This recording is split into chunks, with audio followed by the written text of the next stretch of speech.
Hello everyone, welcome into our latest live broadcast. It's the last day of August, August 31st, 2025. It is Sunday, and today we are going to look at a NAS. It's been out about a year now, but well beyond our budget.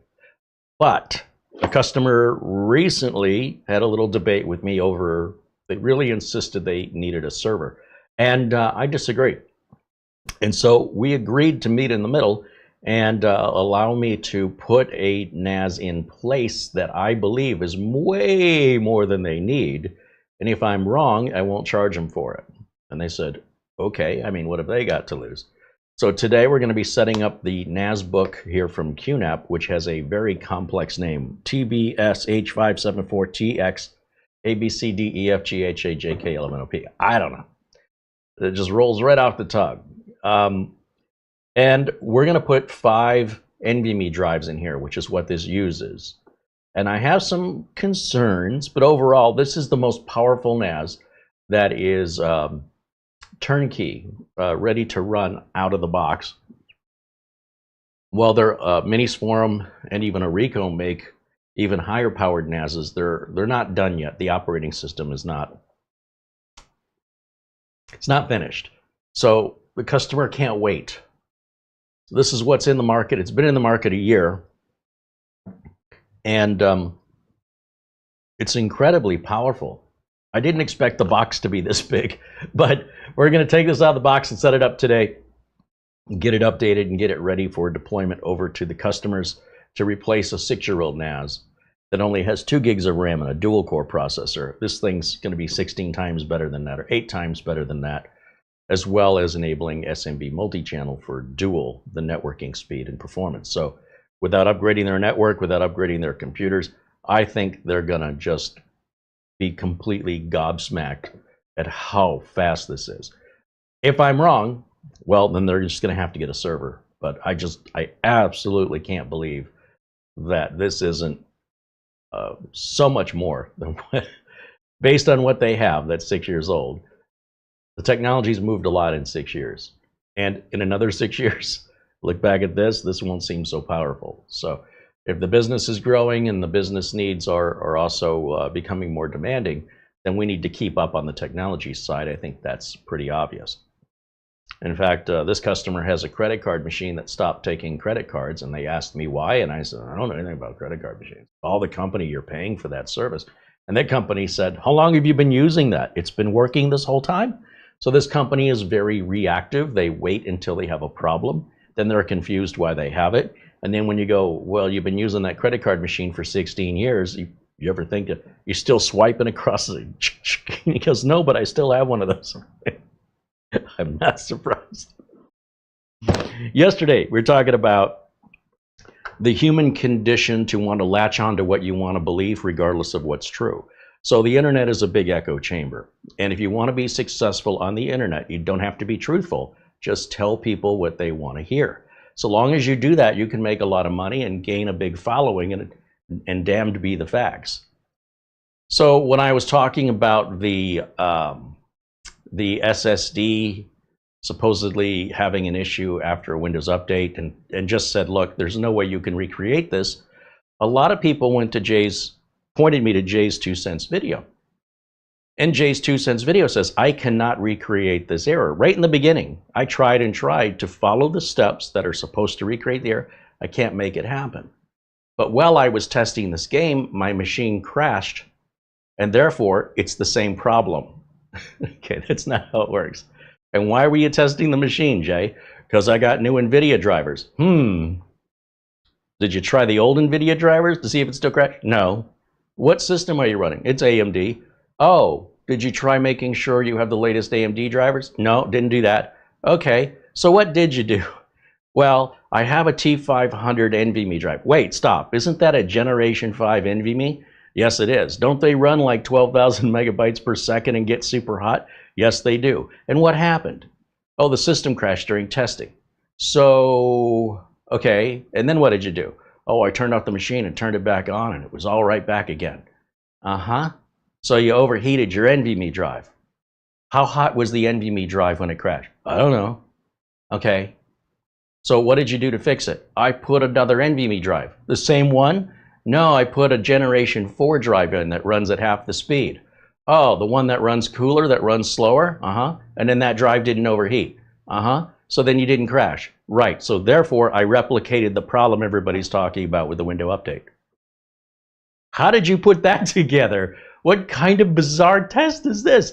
So you went looking for a problem. You found a problem, and then you just use, I don't know, what do you want to hear? Clearly, it can't be the NVIDIA driver that you just updated that you were testing. Clearly, it can't be the chipset driver. Did you install the NVMe driver that Corsair offers for the T500? The what? Okay. This is not how you do testing. So people watching this aren't listening to what Jay is saying, or more importantly, what he's not saying. And they're saying, Carey, you're wrong. Jay showed it. Jay showed a problem. It's not this problem. Jay even said he could not reproduce the problem as described. Instead, he suffered another problem and somehow just associated those two things together without any further testing or explanation to actually confirm. He got what he wanted to hear, and many viewers saw what they wanted to see and heard what they wanted to hear. And now they're coming into my channel telling me, oh, this ship's already sailed. He's already done it. No, he didn't. He absolutely did not. In fact, to prove a point, tomorrow during our members only show, I'm going to grab a motherboard in that T500 and we're going to overheat that drive on purpose, and you're going to watch the exact same failure. I'll do it on Windows 10. I'll do it with or without any updates. I don't care. Overheating is overheating, and that's exactly what he did. I can tell you right now by looking at it, that's exactly what an NVMe drive does when it overheats. Could the update be causing drive overheating? You know, updates have done that before for various reasons. Google it. However, that's not what people are complaining about. Nobody's saying the drives are overheating after the update. So it is possible the update's causing the drive to run hot due to a driver incompatibility or some other chipset driver, NVIDIA driver, that's causing that to run hotter than normal. And it's not the first time, and it won't be the last time. But if that's the case, and it is caused by the update, that's an entirely different thing. That you can reproduce, that you can measure and reproduce accurately. But just because you get a random crash caused by something different doesn't mean you've replicated the problem. Not at all. Remember how I said the last mechanic who worked on the car, the guy changes the tires and now the car won't start? So that guy busted my car, even though all the mechanic did was change your tires. Has nothing to do with your car starting. People don't want to hear that. So if somebody makes a video and says, look, the mechanic changed my tires and now look, my car doesn't start, that doesn't make it true. And nobody who does research and quality control testing for a living could keep their job if that's the way they performed. It's not thorough, it's not investigative, it is simple, driving towards what you want to see, and the minute you see it, false conclusions to wipe your hands of it and say, I'm done. It's lazy, it's inaccurate, and it's misdiagnosed. All right? So no bad feelings to Jay. His heart's in the right place, but the execution of that was severely lacking serious information. I want to know the temperature of that drive when he crashed. And I will bet you dollars to donuts that drive overheated. And he did he mention it was a Gen 5? He said it was a T500. He mentioned he replaced it with a different drive. Did he mention the difference between those two drives? Because they're pretty significant with regards to performance, and of course heat is directly related to that. And you know, Corsair has an NVMe driver for the T500, and if you don't need it, why did they make it? Was it installed or was it not installed? Did he try it with the previous NVIDIA drivers? Because after all, he was testing the NVIDIA drivers. This sounds like a problem with the NVIDIA drivers. So let's all just start speculating and posting that NVIDIA drivers cause your SSDs to overheat. Why not? And stickers make cars go faster because the only cars that win any races always have stickers on them. Watch a NASCAR, watch F1. Watch IndyCar racing. You won't find a #1 car without stickers, so therefore, the stickers make the car go faster. This is the mentality. This is it? Really? If you can't prove it, consider it your entertainment, all right? But again, no hard feelings to Jay. It's not a personal attack against Jay's 2 cents. I respect the guy. I appreciate he put the effort in. I wish he was a lot more thorough. I mean, if you're going to do something, well, let's do it with, do it right. Let's not sort of slap it together and say good enough. It's not enough to draw any positive conclusion other than he overheated the drive. All right? And tomorrow, I'll get a motherboard out. We'll do this for members only. And I'm going to show you. It's real easy to overheat a drive, especially if it's a T500 Generation 5. And the very first time I ever used one of those, I warned everybody. I said, you have to have a serious heat sink on these Gen 5 drives. They get super hot. Jay mention anything about that? Just crickets. So the information that he omitted, whether intentionally or unintentionally, goes to show the thoroughness wasn't there to actually verify that there's any relation whatsoever to the Windows update. It's all speculative, and it's all based on what the predisposed bias is. I want to see blame. I want a reason to blame, and he found a reason to blame. But that doesn't actually mean that that blame is deserving. And it's very easy to replicate what he did. So I don't know that he realizes he did that, though, because he never mentions anything about measuring NVMe temp. He never mentions trying it with a different NVIDIA driver. He doesn't mention what version of AMD chipset driver he's running. He doesn't mention if he's running the Corsair NVMe driver. There's so much information that's missing that it's very difficult to conclusively ascertain what the cause was.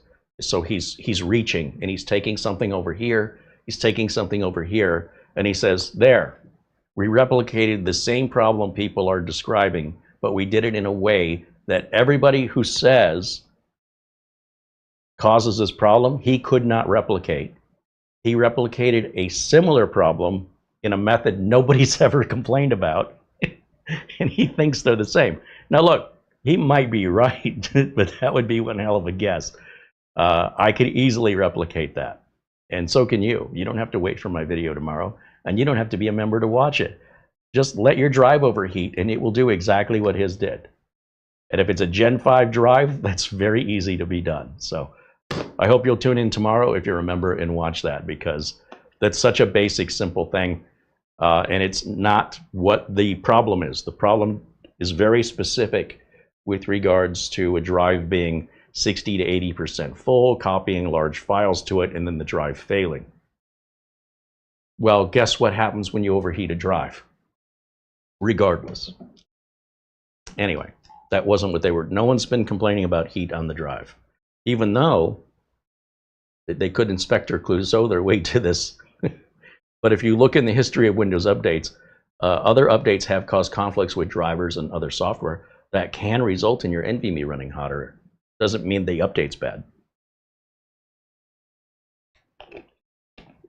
Okay, more about that tomorrow. Welcome in, everybody. Hope you're having a great Sunday. Thank you to our friend Charlie Purdy and, of course, our friend Buster for their super chats just prior to the show starting. And Eddie Casanova says hello. There's David Graham joining us, along with Mark Baggett and Jonathan Fells. There's Phil Stodd saying hello. Thomas MacT, Andy W6AD, and Viper saying hello. Let's see. Taffer says hello. 3D Everything and Sub-Zero, Mark Gaines, and Paul Vircher all joining us here in the chat, along with Ben Laird and Caniac44, Doman 2000, and John Lewis. Our friend Buster says hello to everybody in the chat. Temperature in Edinburgh, Scotland is 60 degrees Fahrenheit, which is 15.5 degrees Celsius. Hey, that sounds like a nice warm day out there. John Williams says hello. Oh, by the way, hope you're feeling better today, Buster. Sorry to hear you weren't feeling well on your birthday the other day, but I hope you are back to your jolly old self. Dennis joins us and says hello. There's Arnold Albert and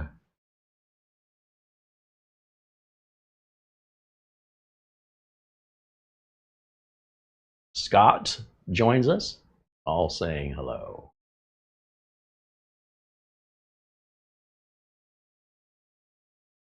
George or Jorge Correa says hello from Puerto Rico. Rick Lakes joins us from Minnesota. There's Michael Lavelle. Speaking of feeling better, hope Rick Lakes is healing up well. Nick says hello.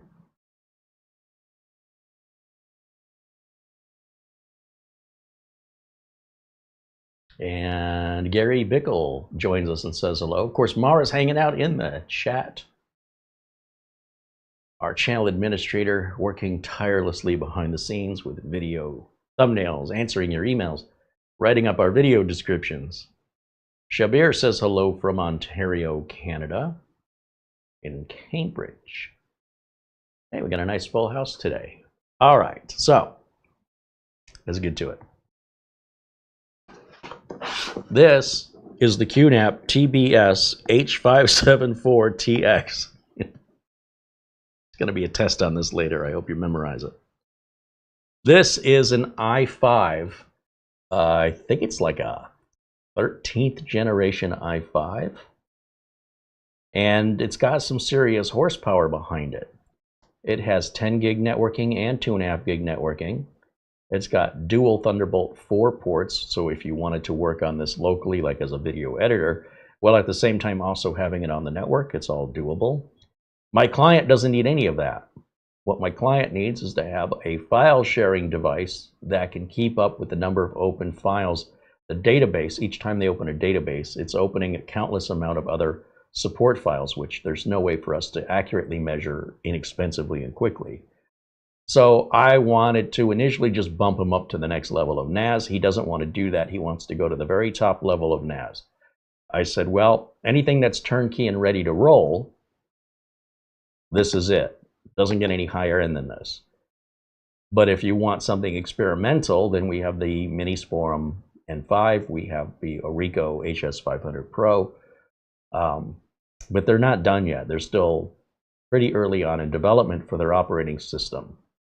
So they said, no, you know, what would you do? And I said, well, if you want to go high end and money's no object, this $1,500 device combined with 5 NVMe drives. Now these NASs universally, they don't take fast NVMe drives. I mean, they'll accept them, but they won't utilize them. They're universally going to run at about a quarter or half of typically Gen 3 speed. So if you put a Gen 4 drive in here, it might cost more, but ultimately you won't get any better performance. And same with Gen 5. It'll work, it's just not going to work any better than Gen 3. So why not just buy Gen 3? And I was looking around and I have a bunch of these Samsung 970 EVO 2 terabyte drives. I think Amazon says I bought like 50 of these things, but I've had a few left over. And some of them are brand new in a box, trying to save some money for my client as well as get some older inventory out of here that, you know, I have no interest in Gen 3 drives myself, but I have no interest in anything more than Gen 3 in a NAS. Any NAS ever made, at least so far in 2025, does not even fully utilize a Gen 3 NVMe drive. The most you'll get is half. That's it. Partly it's because of how many we've got. If we only had 1 or 2, that'd be easier, but we've got to split all the lanes of traffic. And so we're going to split that 5 ways. So anyway, you can do the math on that. Now you can just keep adding higher end processors if you want to, and then you're going to have to deal with all the added heats and maybe fan noise to keep it cool. And then you're just going to be bottlenecked at the network anyway. So what's the point? So let's take a look over at the Amazon page before we unbox this and just take a look at the way this is being promoted by QNAP so we have an idea of what to expect. I want to come over here to, let's go to my window capture. Right there and right there. Okay, so we're not looking at an inexpensive NAS here. Now they make an i3 version of it that's a little bit cheaper, but again, in this client scenario, we want the highest end we can buy that is turnkey ready. This is all flash. There's no hard drives that you can put in here. It won't hold them. It's Thunderbolt 4 and 10 gig and This also has 32 gigs of RAM on it. Now the Synology's only has 2 gigs of RAM. The main difference being this RAM is soldered onto the board in order for it to be faster, cheaper, and more reliable. This is not necessarily a bad thing. If he were running, I don't know, Docker or other apps on his NAS, that would be different, depending on what he's running. But 32 gigs still, it should be way more than enough for the the intended lifespan for this device and its use case scenario. Okay, so if this is not enough RAM for you, you cannot change it, and you should not be looking at this device. In fact, you probably shouldn't be looking at any NVMe drive, for that matter, if you're that demanding. Something like this isn't designed for something like that. So set your expectations accordingly. This looks an awful lot like a Minis Forum PC, doesn't it? It's so similar in size and shape. I don't know why the box is so big. Maybe the pictures are tricking me. No, it says it's only 8.5 inches wide. This box is like 16 inches wide, about twice. Maybe it's just got a lot of packing material in there. Now, if we scroll down here, we can learn it's got an i5-1340 processor. That's 12 cores. Client has 2 cores now. 16 gigs of onboard RAM, non-expandable. It's soldered down. It's DDR4. DDR5 would do you no good unless you have an i7 or an i9. Why would you waste your money? So the client now has 2 gigs of RAM, to give you some idea of just how this is 8 times better than what they have.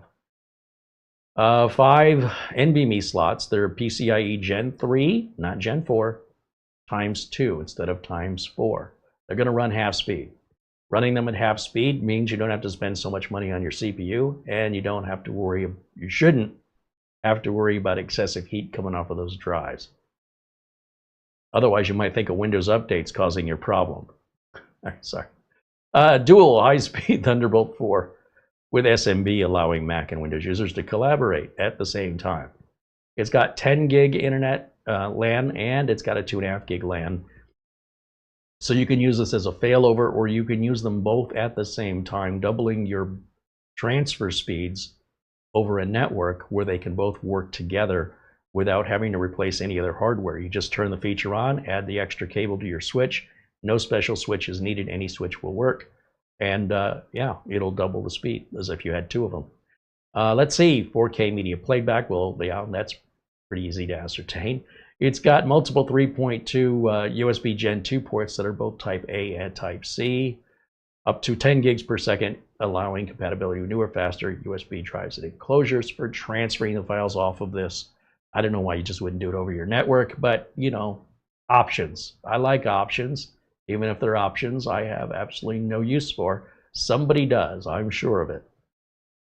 Because of the processor, that processor does have the built-in graphics. I don't know why you would plug this into a monitor or a television, but if you wanted to play media through it, I suppose you could do that. Again, features and options are good, even though my client will never ever utilize anything like that. It's just not a part of the business. Unless they sold the business and started a whole different business, those features will not be used by this client. You can see the NVMe drives, unlike other NAS NVMe devices, you often have to open them up, like the TerraMaster that we reviewed or the Asus store. This has proper trays you can pull out just like regular NASs using mechanical hard drives. I've never seen that before. I also don't see any heat sinks on here either, so we'll have to take a look at what our temperatures are.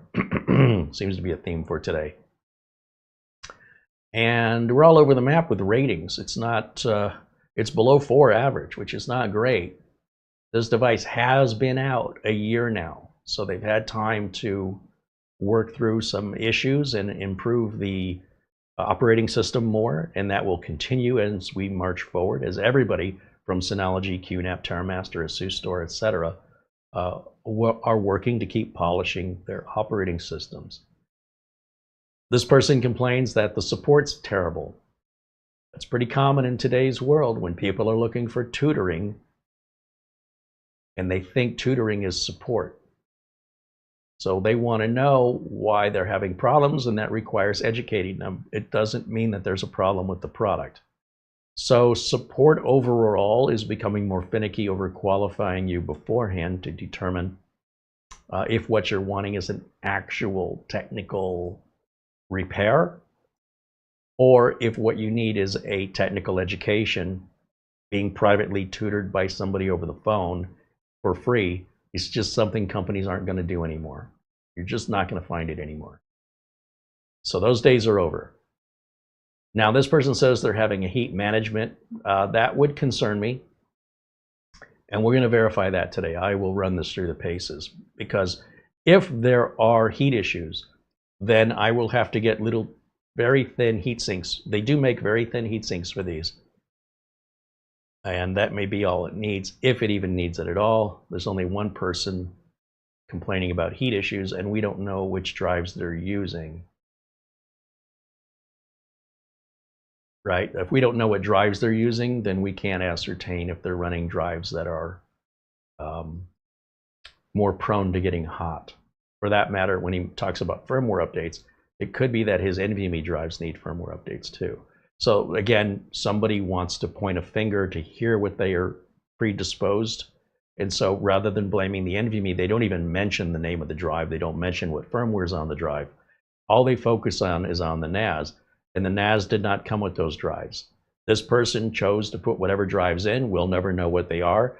And if he would have made a different choice, he may never have had the heat problem, and then therefore wouldn't be mad at QNAP. You understand what I'm getting at? This is the general public. This does not fly in the business world. You would lose your job if you thought this is how you properly diagnose problems. It's just unacceptable. Nothing wrong with being an enthusiast, but this is another example where enthusiasts and professionals, they're not even playing the same game. They're not even in the same area. It's done completely different in business. But this is an end user's typical perspective. It doesn't mean the end user's wrong, but I remain very skeptical that the end user isn't just coming to conclusions based on poor decision making. So that's just as valid as suggesting they're right.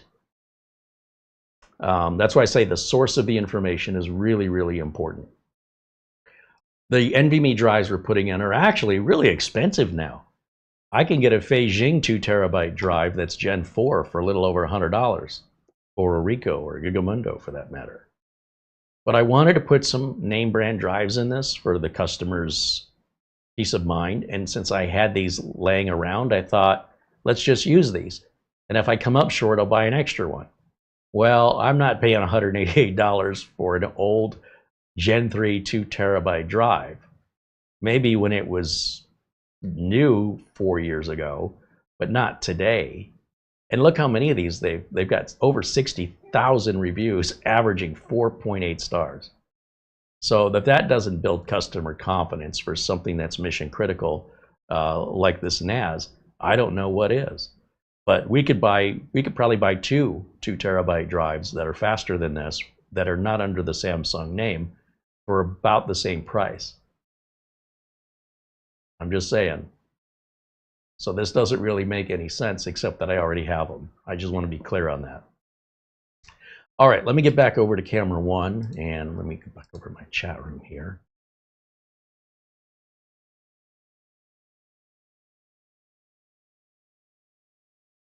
There I am.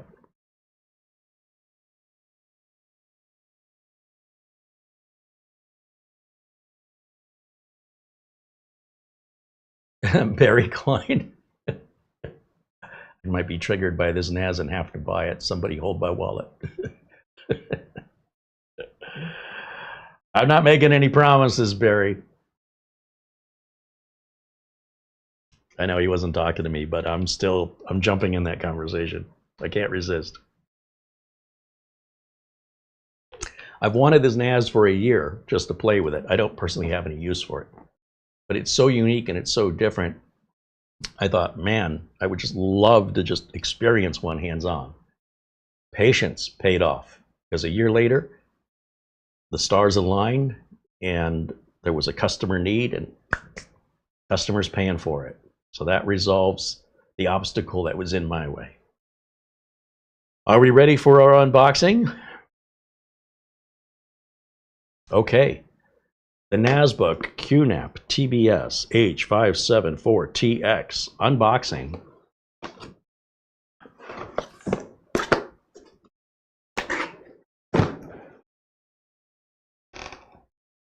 Ooh. This whole thing just lifted up. It's like presenting itself to me like an award. Wow. Okay. So that explains why the box is so big. Look at all this space over here and over here and here. That's a lot of good packing. Oh, and it's heavy. Okay.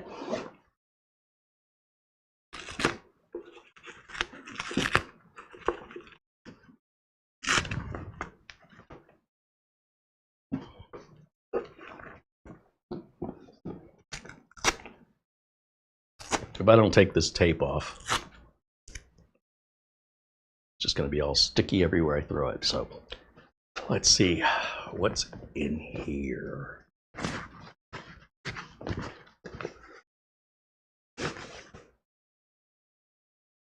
Here is the NAS, and it's, wow. If I just want to compare this to something, let me grab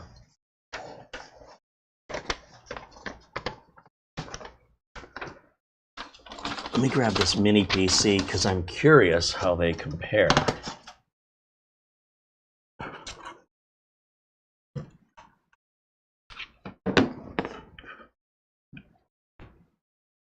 little different. This is a Minis Forum MS01 little workstation here. So the QNAP is just a little bit bigger. If I move this to one side, it gives us a better accuracy. It's practically the same depth and only about maybe 3/4 of an inch longer. And then height-wise, I knew this looked familiar. Okay, set that back and get back to our unboxing. In fact, let me come back over here to camera one more time, and let's bring this up to the camera and get a close look at it.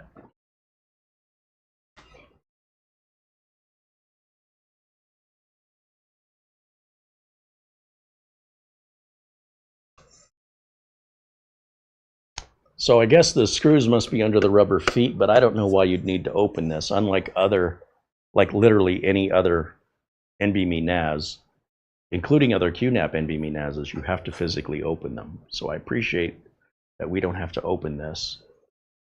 Got a couple cooling fans, 2.5 gig, 10 gig, HDMI. What's that? USB Type-C. USB 3, USB 2, heatsink for the CPU, barrel power connector, the reset switch. And on this side, you see this piece right here? If I grab that, oh, there's a little button. Sorry, there's a little button right there. It looks like that does something. Not sure what that does. I think there's a lock and an unlock.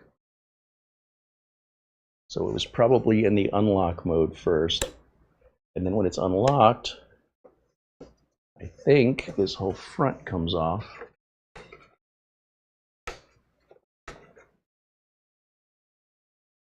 No. When the red is showing, hold on. So it's shipping with the lock turned on. That's what the orange means. And when we flip that down, there we go. Now I think this whole front comes off. Yeah.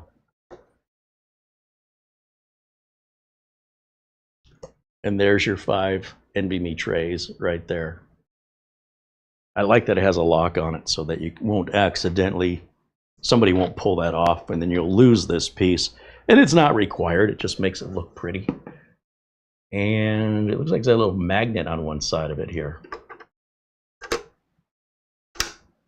Yeah, it just fit right in there on its own. Once the magnet grabbed it, super easy to seat that back into position. Very good. What else do we have? Service portal. For somebody that says they don't have good support, it's right here in front of your face. I don't get some of these people leaving Amazon reviews. We have a little envelope here. Talks about the warranty that you can extend if you register the device. There's some boilerplate legalese in there and a quick installation guide. We don't need any of that. On this side of the box, we have a pretty small power adapter here, surprisingly. Now, I'm accustomed to desktop NASs requiring power bricks, but rack-mounted NASs should have power supplies already in them.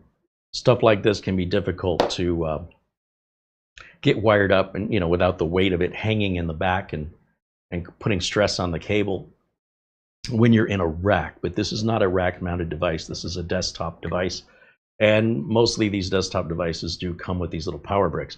Now, this power brick is, let's see, how powerful is the power brick?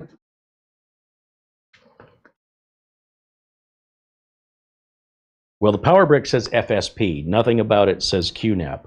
So I would get a label maker or something, or a silver Sharpie indelible marker, and I would write QNAP on this, because if these two things ever get separated, whether it's a company move or it gets sold, you definitely want to put the same power brick back on it, otherwise you risk damaging this unit. So this is 19 volts, pretty standard like any other laptop style power adapter, 6.32 amps, which equals 120 watts output DC. Seems very reasonable. And that's going to use a clover leaf style or a Mickey Mouse style power plug.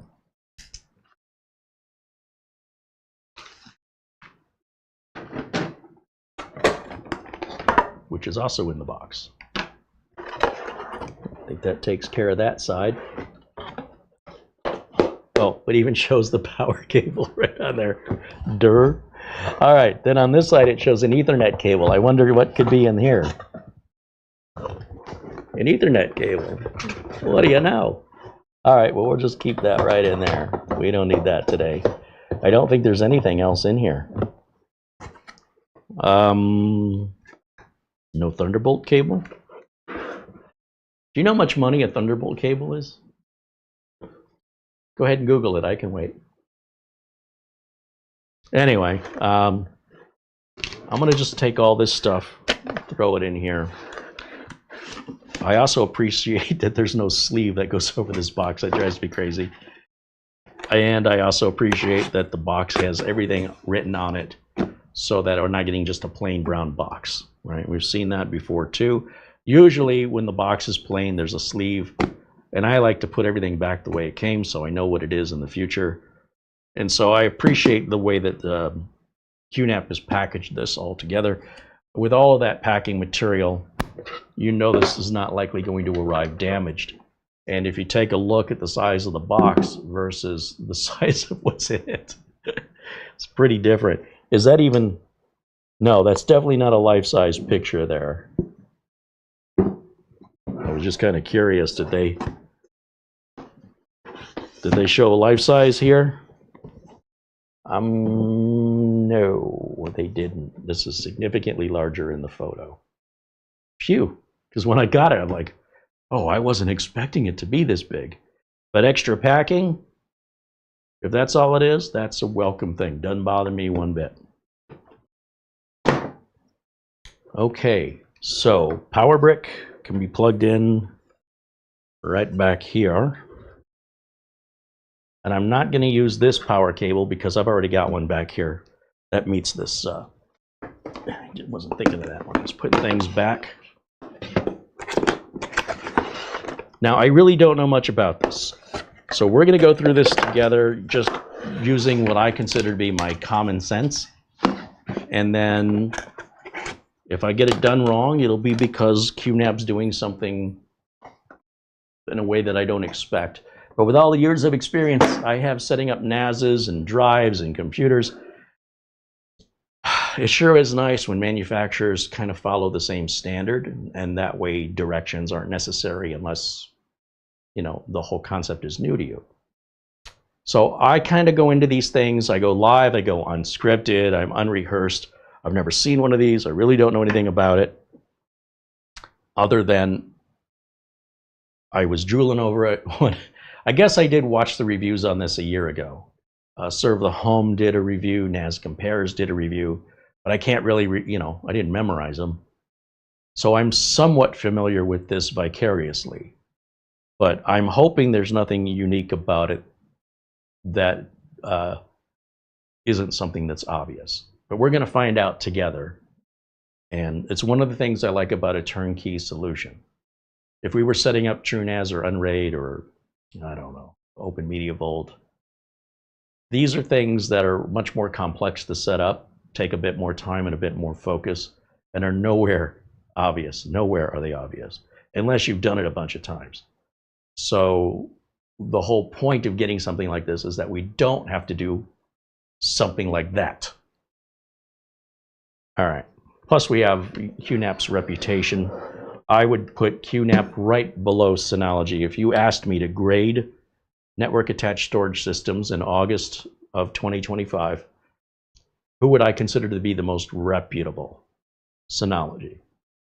Second most reputable, QNAP, then ASUS Store, and then TerraMaster. All the up-and-comers, Ugreen, Arico, Minis Forum, AOStar, B-Link, that's yet to be determined. But some of those units require TrueNAS. Some of those units do not provide their own operating system. And if you're a tinkerer, or if you're somebody who's in a different line of work where that's preferred, it just simply doesn't represent the work I do, and this channel is here to represent the work I do, not to represent the work you do.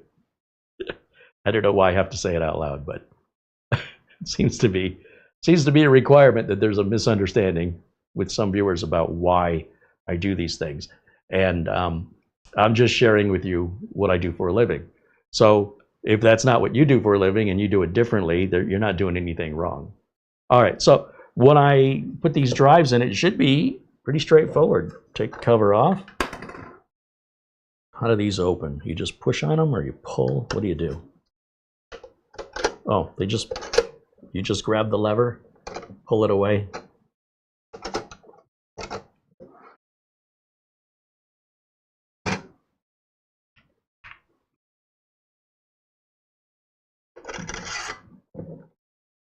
Oh, this looks really super easy. I'm gonna grab one of these NVMe's I've got out of the box already. And that one's done. Do you remember the video of the TerraMaster S8? And I spent how much time just putting heat sinks with rubber bands after opening the TerraMaster that they said was toolless. We had to physically screw the drives in, and those rubber bands on two of the drives, they just snapped randomly, and I started getting overheating errors. Must have been that Windows update that caused it, though. So I opened it up, had to replace those rubber bands, and I couldn't find anybody that sells them. So for the rest of these are brand new. I think they're brand new. Yeah. Let's get these opened up.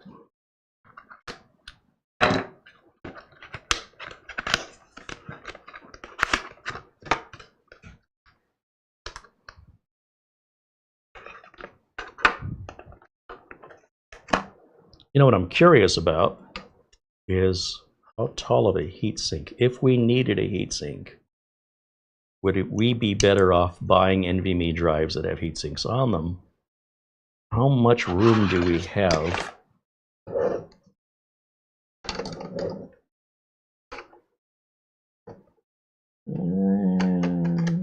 It's not terrible. It's not terrible. You know, I'm curious. Let's close that up. Let me put this away for a second. let's grab, just for the sake of testing and to be thorough, let us grab a drive that has a factory heatsink on it. Like that Gigamundo we used the other day. That'll be a good example, because that's kind of a tall heatsink on there.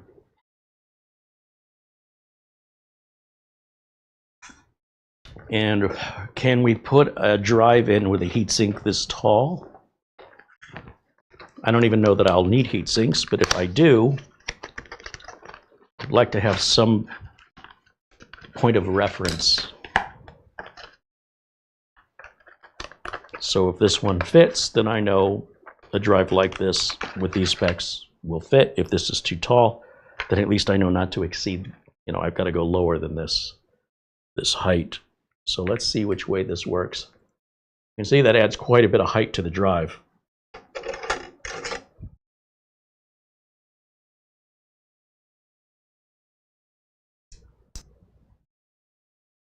Will that fit? Nope, that's too tall. That's not going to go in. It's important you do your research. If you're going to be buying 5 NVMe's and you're anxious to get your NAS up and running, this one is just too tall. However, a lot of the big drive manufacturers like Western Digital, for example, their heat sinks, and I think ADATA's too, they're a lot more lower profile. So that may be what we need. And Samsung, like the Samsung 980 with a heatsink, I think that's a pretty low profile too. Let me see if I've got a 980 with a heatsink laying around, because I might just have one. Let's see. If I had one, it would be completely at the other side of where I am. So bear with me as I walk off camera for just a second. Let's see, what do we have?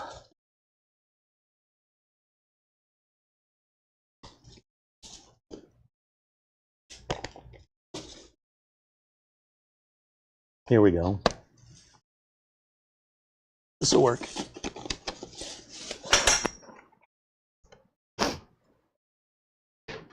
The Western Digital Black series, they make a version of it with a heatsink, factory heatsink. And it's not as tall as the Gigamundo, but it's taller than I think the Samsung 980.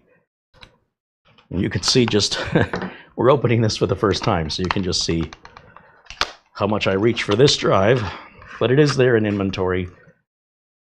Like for a mini PC, something like that, where we might need to have a heatsink on a high performance drive. The Western Digital Black series are their high performance drives. And guess what? High performance drives run hotter.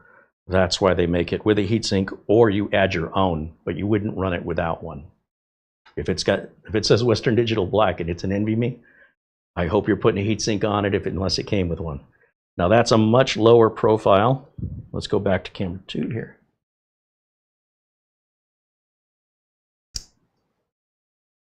But it still looks pretty tall. Oh.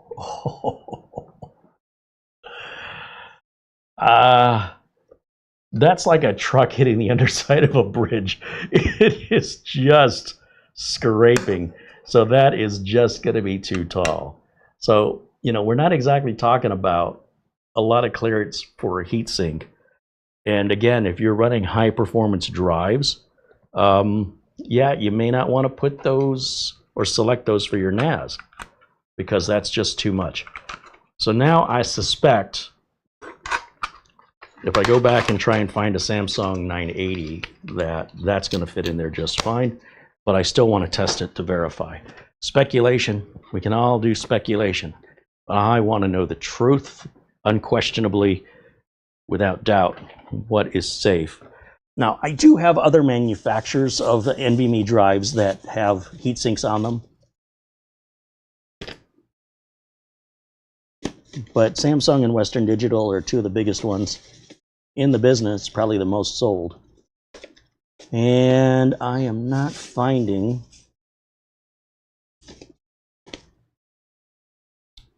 I'm not finding a 980 with a heatsink.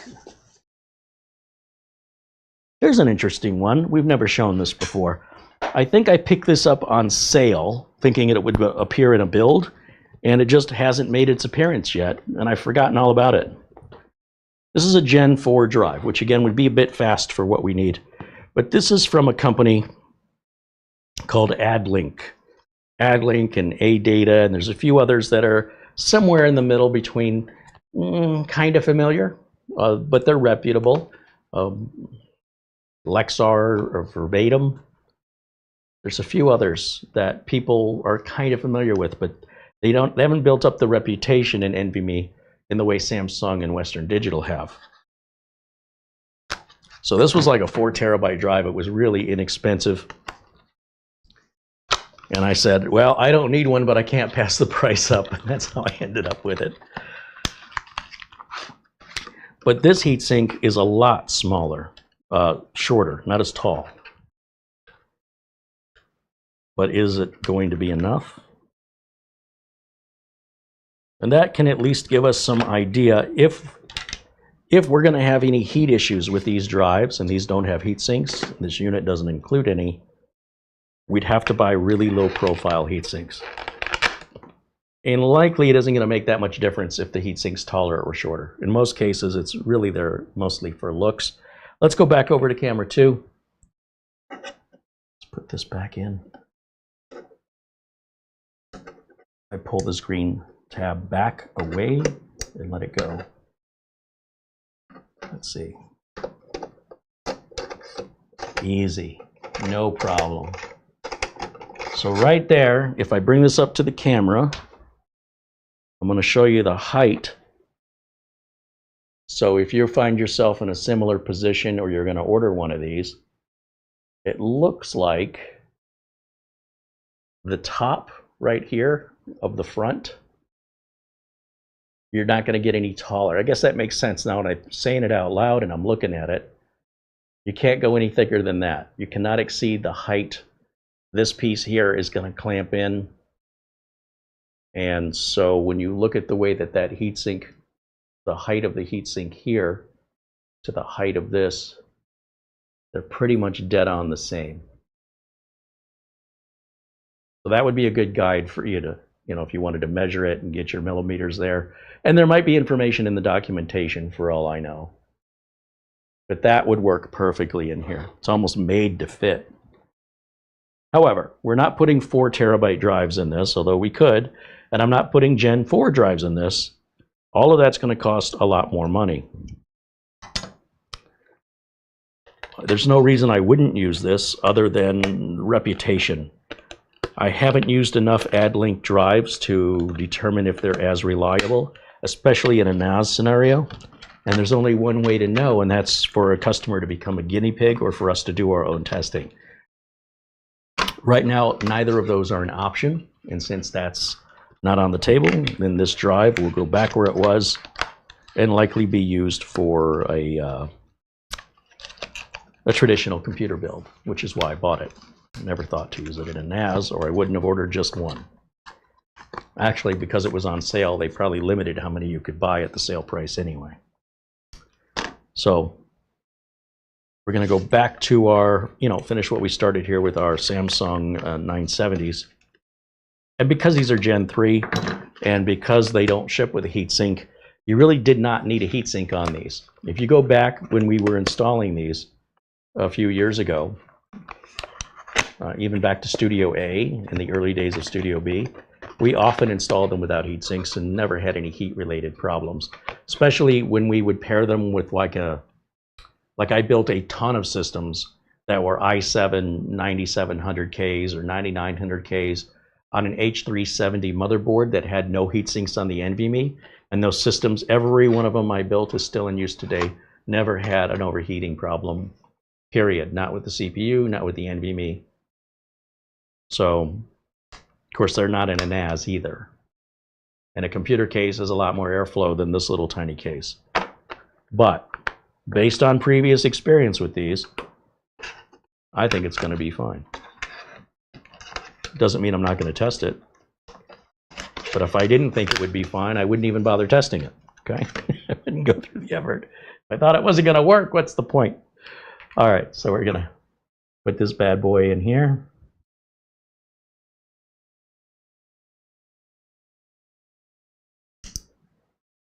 Oh man, that is so easy. Truly a toolless design. Okay, one more.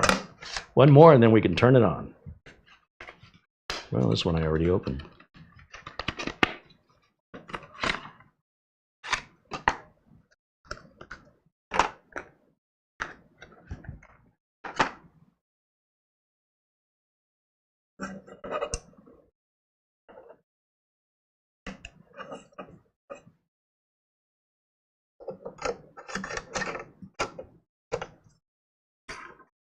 Not that I have to put this on, but it looks prettier.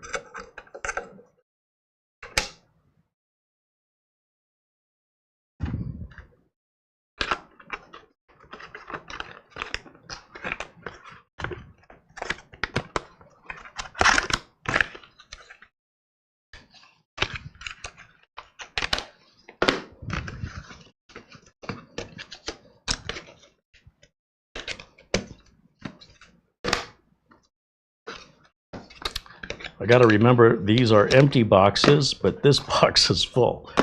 All right, Carey, remember that. Let's grab our cloverleaf power connector, which is down on the floor here somewhere. I think it's this one. No, I think it's this one.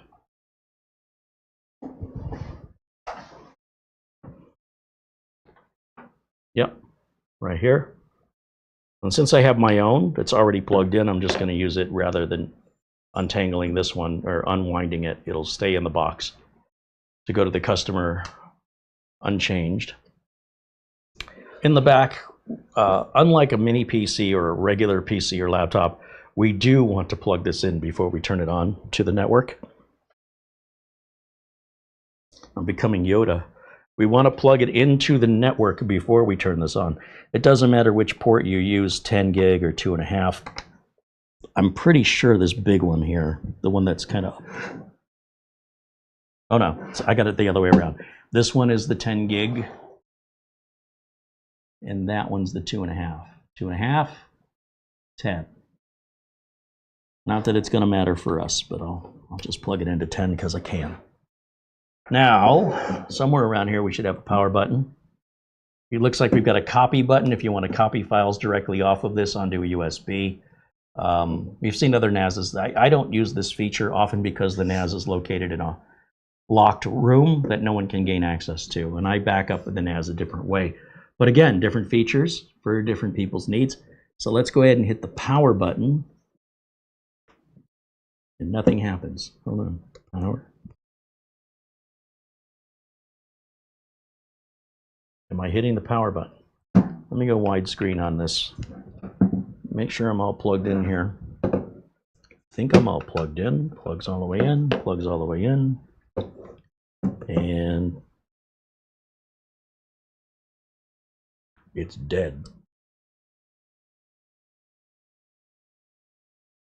Is there a massive, like a big power on-off switch on here? No. Does the lock have to be enabled for this to turn on? No. Oh, wait a minute. Got a green light. I hear fans, but just barely. It's definitely not loud. I'm definitely not going to hear the chitter chatter of hard drives clanking around. That's never going to happen if there's no hard drives. We got a beep. That's a good sign. Another short beep, doing something. So at this point, we want to find this on the NAS, on our network. We need to find the NAS on our network. And QNAP makes a utility for that that's free to download. Now, QNAP might want you to use your phone, and yeah, you could probably set it up that way too, but I've always set these up the same way regardless of who makes them and regardless if it was 15 years ago or today. And that's to log into the browser. And I do the same thing with routers, and I do the same thing with NASs. And I do the same thing with the Nano KVM, et cetera, et cetera. So don't think I have that software installed already, so I'm going to show you how I'm finding it. We're going to go back to our window capture, and I'm going to type in QNAP discovery tool. That's fine. I don't know why my caps lock is on. QNAP, Q Finder is what it's called. That's what we want. We want the Q Finder. This pretty much works with all QNAP NASs, so they're not specific to specific NASs. Find your QNAP. Yes, that's what we want to do. Right up here it says download. So we're going to grab that. There's a tutorial. It's not enabled support. Oh, it doesn't work the other way. People don't expect tutorials to be support, but they expect support to be personal tutoring. Okay, I see. It's one way. Okay, do we want this for Windows? Do we want it for Mac? Do we want it for Ubuntu? We want it for Windows. We can download the installer or the executable. Either way is fine, whatever you prefer. It's a quick download. I'm going to click on that download, and we're going to get the user account control saying, are you sure this is what you want to do? And if I come back over here one more time, over to my window capture, I'm instead going to turn on the display capture, which means you're going to see the OBS screen here for a moment, but that way you can watch the install take place. So now you should see what I'm seeing on display. I want English. I click OK.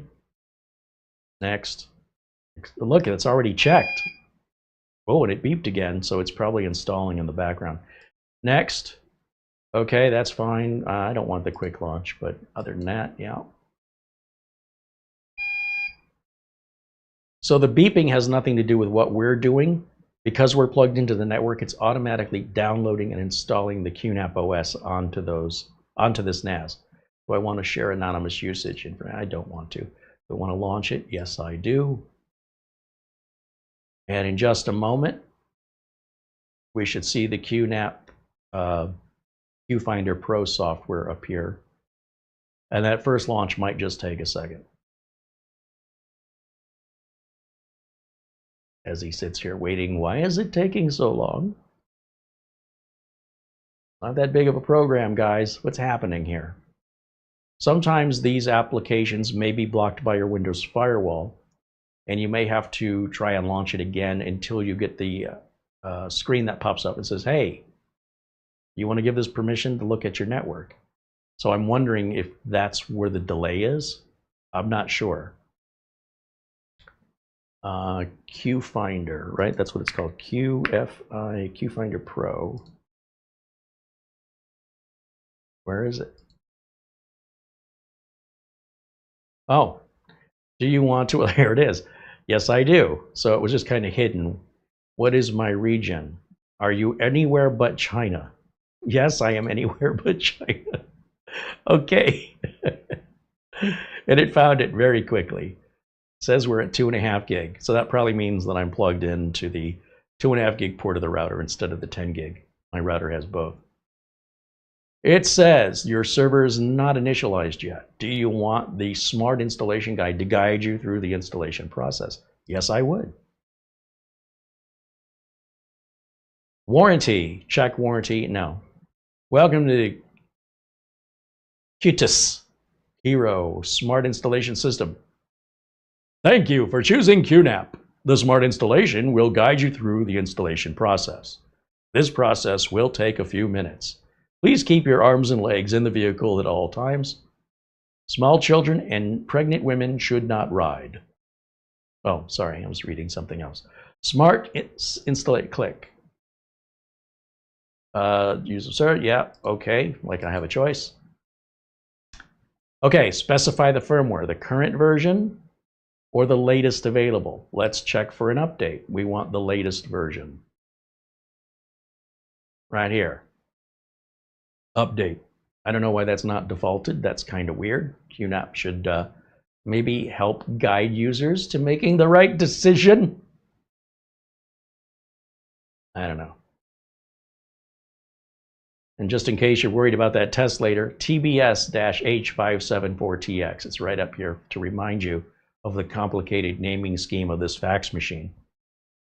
Isn't that how they used to name fax machines? Showing my age. Updating the firmware, please wait. I guess they could just tell you to wait. They don't have to say please, so that's nice.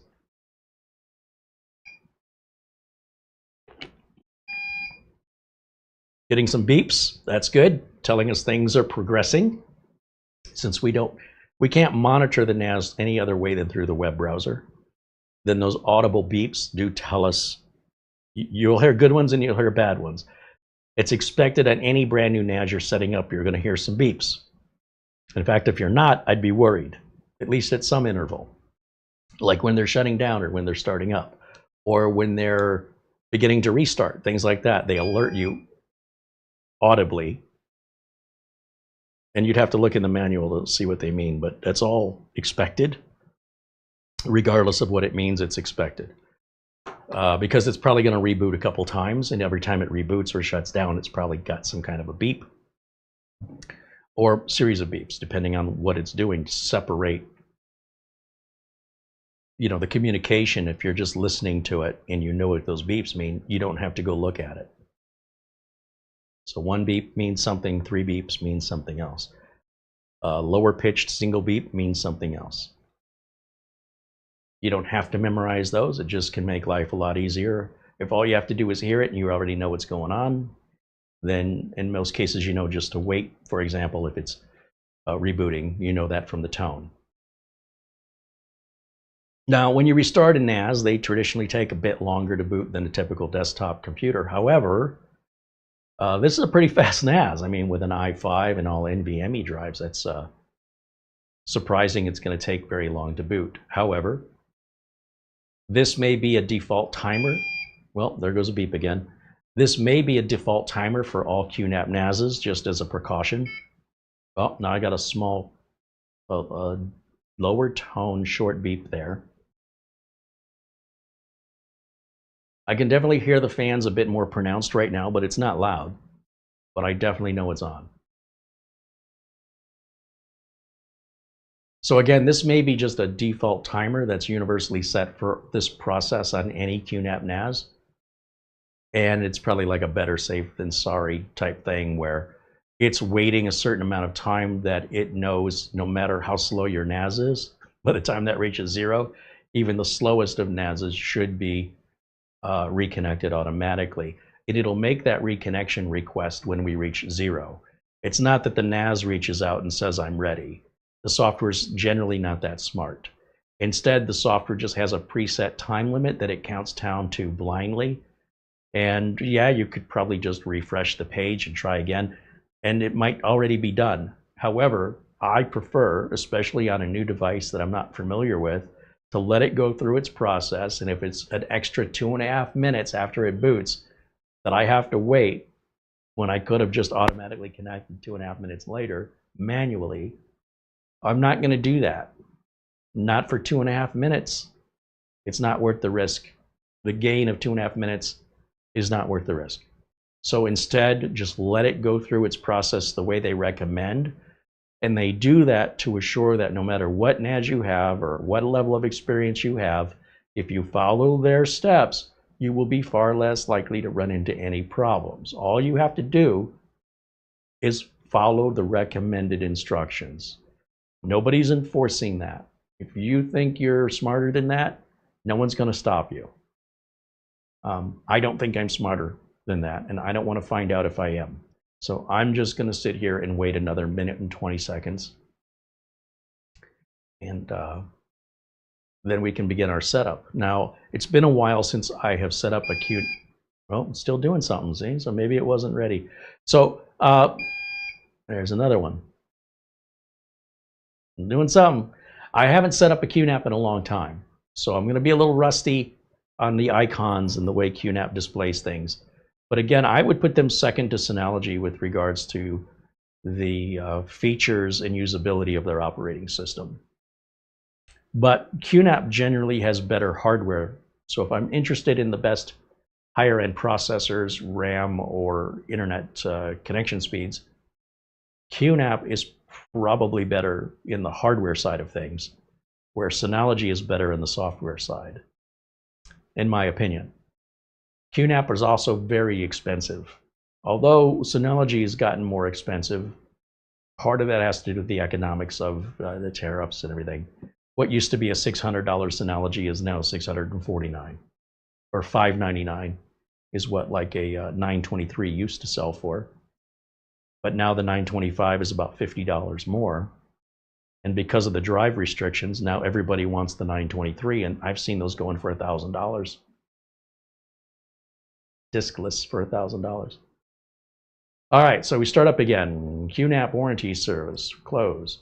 Smart installation, now that we have the latest firmware, that's agreed to. Current version, the current version is up to date. Now we can proceed. NAS name, so I'm gonna call this server 3. And my username, I'll put Carey. Yeah, that's fine. And let's see, this is my password. Oh, it's strong. All right. I don't need to hit a space bar, Carey. Next, time zone is Arizona. Yep. Save as the computer device time. Synchronize with the time server automatic. Yeah, I definitely want to synchronize with the time server. Do I need to test that? No. Obtain an IP address automatically. Yep. Thunderbolt is a high-speed interface. You can now directly connect your QNAP NAS to a PC or Mac via a Thunderbolt cable to take advantage of this incredible speed. Your Thunderbolt status is disconnected. Your Thunderbolt device is not ready. To get better performance, you need to plug it in. That's what it should say. Well, they didn't give me a cable. How am I going to plug it in without the cable? Oh, that's all right. You already spent $1,500. What's another $50 for a 3-foot cable? When firmware updates are available. See, this bothers me. This is the notify me, but don't automatically update. This is where people get in trouble. The issue is that people don't want it updating while they're using it. But you can set it to only update during a certain time where you know you'll be away or asleep. So I will set that time later, but for right now, I don't just want critical updates. I don't just want quality updates. I want all updates at all times. The updates are there to improve your experience, to add more security. Why would you not want that when they're free? You know why people don't want it? Because they're free. If people had to pay for this, they'd be lining up around the block to buy them. The public just doesn't seem to understand when something's being offered for free versus when something's being sold. Something being sold, even if it's the same thing as free, the one being sold in general has more value to the general public. Okay, next. Okay, that's what we set up. Server 3, Carey, password, time zone, apply. Warning, initializing the system clears all data. Do you want to proceed? Yes, I do. So we're going to wipe all those NVMe drives out. Some of those were used drives and some of those were new drives. All I know is there's nothing on any of them I want. And I know they've all been light. The ones that were used were very lightly used.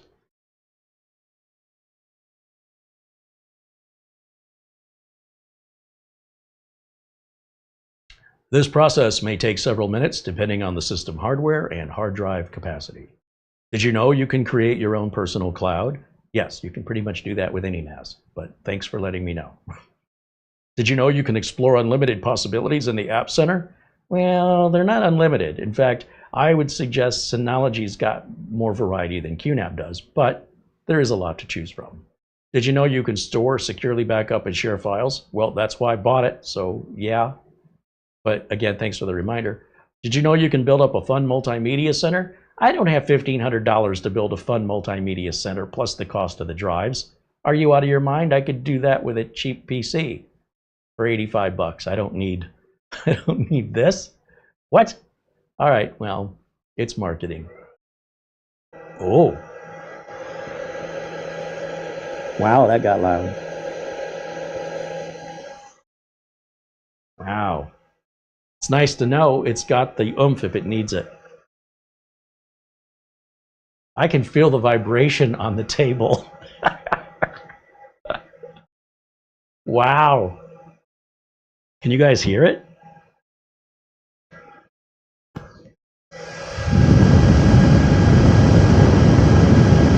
That is super loud.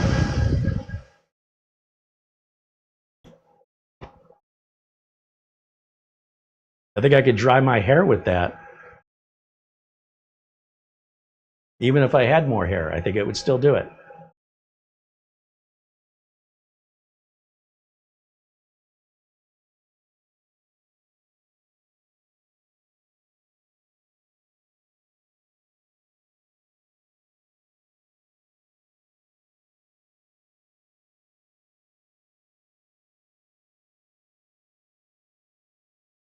Well, I guess it makes me feel like I'm getting my money's worth out of it, huh?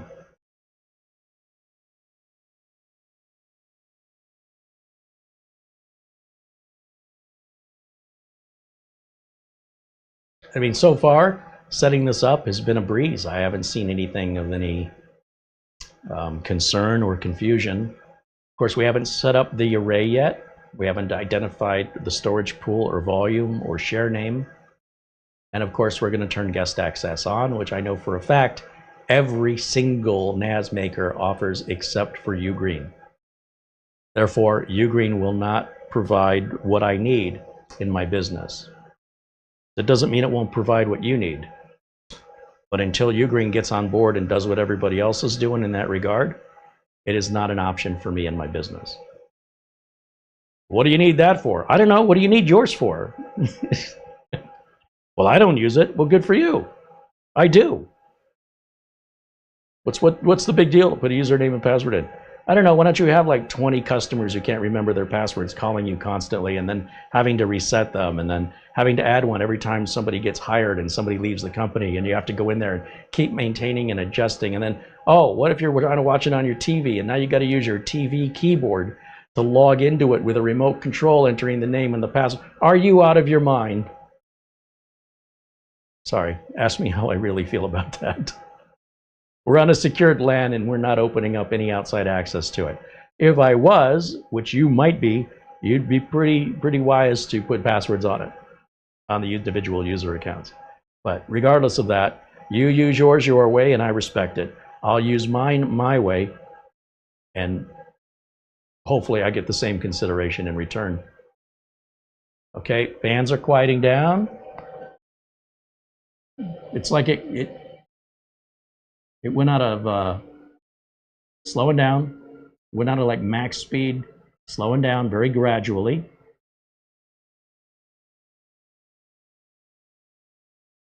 Continues, boy, it sounds like a jet engine at a plane that just landed.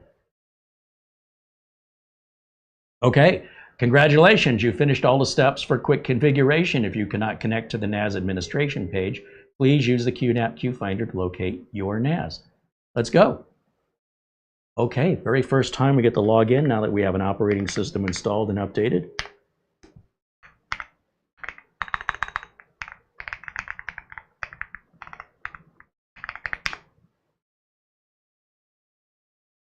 When you use QNAP services, you trust us with your data. Our privacy policy is meant to help you understand what data we collect. Yeah. Everybody cares about their data that nobody else cares about. Got it. Whatever. Okay, there's no opt out of that. So like it or lump it or return it. This is the our first time at the desktop here, and it's going to walk us through. I'm just clicking the mouse to get through all this stuff. Finally, it says, welcome to storage and snapshots. Very good. It's a little explanation of the different things you can do. Whatever. Next. There are blockers, so we're still talking about snapshots. Whatever. Okay, snapshots are great. We'll make a video about them someday, but we're not. Let's get putting the cart before the horse. Next. This is all just introducing you to what these NASs can do. It's not. I clicked the new storage pool, and finally, this is where I wanted to get. Because I've done so many NAS setups, I don't care about all that introductory stuff, but if you've never done this before, you probably should step through it. It's there for a reason. Okay, create a storage pool. Did you come down to take a look, Mara? Yeah, this is so fun. I like it. Oh, now she wants one. No budget. You're going to like your Synology. Oh, or you're getting no dinner. No disrespect towards Synology whatsoever. I just think this is fun. It's different. A little concerned about the heat. But, well, we'll measure it. We'll find out. And I'll show you how to do that. That's cool. Thank you. A storage pool combines many disks into one flexible pool storage space. Disks are grouped together in a pool from the RAID groups, and then from there you can partition them out into volumes. All right, well, I think they're calling them LUNs, but whatever. I think it's all different words for the same thing. Next, so which drives do we want to put in our storage pool? I always say the same thing. I want all of my drives. Otherwise, why did I put them in there? Some people like to create multiple storage pools, or they like to create different kinds of RAID arrays. I like to keep life simple. All right, you may like life complicated. You go your way, I'll go mine. This is what I do. You take that for whatever it's worth. So all 5 drives are selected. All 5 drives are detected. All 5 drives are the same. It's recommending a RAID 6. Now RAID 6 is going to give us 2 drives that are spare. The problem is we're going to lose 2 drives worth of storage. So if each of these drives are 2 terabytes each, then 2 of these drives are going to be redundant data in case any of the drives fail. So RAID 6 is going to reduce our total capacity down to just 5 terabytes instead of 2, 4, 6, 8, 10. 2, 4, 6, 8, 10. We should have about 6 terabytes left if we disconnected, or rather reserved, 2 of the drives for parity data. Or the equivalent. It's not literally 2 drives. It's the equivalent of 2 drives of total storage space. So what I'd prefer, let's see, NAS, what is enclosure is NAS, yeah. This is if you have multiple enclosures. Standard SSD secure pool. What is an SED, what is that? Self-encrypting drive. A self-encrypting drive is a drive with encryption hardware. We don't have that. We don't need it. Yeah. You probably have to buy a drive that supports that. So it's a standard storage unit. Selected 5, estimated capacity 5.14 terabyte. That should be 10. So I'm a little confused. Let's go to RAID 5. Now our estimated capacity is 7. Now this customer has been in business many, many years, and they have accrued about 2 terabytes of data in the entire history of the company. So if we go to RAID 6, that does give them a little extra redundancy, and it's still more than twice the space. However, they will run out of space sooner. However long that takes, it'll happen sooner versus going RAID 5. And as long as we have backups, then it shouldn't, 1 spare should be enough. And then RAID TP, what is this? RAID TP can be selected when at least 5 disks are available. It protects against 3 disk failures. Holy moly! That'll bring our space down to 3.48 terabytes. Woo! So let me buy 5 drives so I can use 2 of them. Wow. I'm surprised, like Synology has SHR, Synology Hybrid RAID. I was expecting QNAP. I thought QNAP had like a QNAP version of RAID. But that's fine. It's more than enough. Decisions. Next. Optimize performance. If it enables boundary. Yep, we want that. Space allocation, yep. Pool provision. So basically 10% of space is going to keep it away from the user for over provisioning. That's perfect. An SSD, you definitely want to have a spare 10% of space or your performance goes down the toilet. Enable pool guaranteed snapshot space.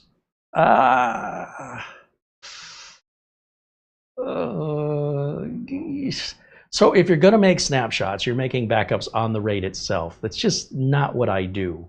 I understand why people do it. and it won't be able to back up if you run out of space. So this will reserve 20% of your space, or in our case, 1.32 terabytes. I don't feel like we've got that much space here. If this was mechanical drives and we had all kinds of storage space, you could throw it in there and not even miss it. But I think for us, we're going to leave this here, and we want it to alert us that if we fill this array up to 80% or greater, it will send an alert, it'll send an email, it'll give us an alert here on the desktop if we log into it. Warning, warning, Dr. Smith, you know, your performance is degraded due to the fact that you've used 80% of your available space. That's a good thing. I want to see that. Sometimes people don't notice. It needs to be brought to their attention, sooner the better. Nip it in the bud before it becomes 90%. And when it becomes 100%, I guarantee my phone's going to ring. Why doesn't it work? Next. Okay, so here's what you want to do. This is a summary. We're going to configure anti-wear leveling, optimize performance, do some over-provisioning and pool over-provisioning. Fine. Full guaranteed? Nope. Alert threshold? Yes, at 80% or greater. Let me know. And our estimated total available capacity, 6.5 terabytes out of 10. Reserve space totaled up where it's going to give us about 6 out of 10 terabytes. That's excellent. I know that may sound shocking to you, but believe me, this is how we're putting insurance around us. It's not going to protect you against ransomware or a theft or a fire, but under normal use case scenarios, the most common reason people call with support questions, this can resolve. So this will pay for itself if you ever need it just once. And again, if the customer's using 2 terabytes now and it took them 15 or 20 years to get there, unless things rapidly explode and expand, they should be good for another 10 or 15 years. I'm sure we'll replace the NAS between now and then. And by then, bigger capacity SSDs will be the price these were. So even if we're not replacing the NAS, we could probably buy 8 terabyte drives for what these 2 terabyte drives were selling for. You understand? Because the technology keeps advancing, the prices keep lowering, the capacity keeps getting bigger, the drives are getting faster, but they always remain backwards compatible. So we're good. Hit the create button. All the data is going to be erased. Well, you already told us that. If you downgrade the NAS firmware or migrate the pool to a NAS with an earlier firmware, this system will not be able to import the pool. That's pretty common sense. Anything newer can adapt to anything older, but something older can't adapt to the future that it didn't have a crystal ball to expect and know what to deal with. It's just common sense. Data collection, you can choose yes or no. We'll say no. That's just there to improve performance so that any issues with the NAS can be brought to QNAP's attention, and you don't have to tell them, and they don't know it's coming from you, that your NAS is having performance issues due to a bad app or a bad firmware update. It's probably going to be alerted to them through support calls, but they might be ahead of that because they got notified anonymously by your NAS. And if you want to sign up for that, it's in your own benefit, but at the same time, they're not paying me to do it, so I ain't doing it, not for free. So now it's doing whatever this optimizing is. I'm starting to hear the fans crank up a little bit. And you'll notice the desktop interface here is very similar to Synology. So we've got all these notifications that pop up telling us, for example, there's a bunch of apps available. I'm going to just install all these updates. These are all the default ones. I don't install any others except Tailscale will be put on this. I'm assuming Tailscale is available for the QNAP. I haven't checked, but pretty sure it is. But other than that, I don't load any other apps. Now that may change in the future, but this is how I use NASs for my clients. We're not running virtual machines. We're not running media servers. We are not accessing it remotely. We are not running any sort of Docker or container. And we've never needed to. So unless that changes, there's no reason to change it.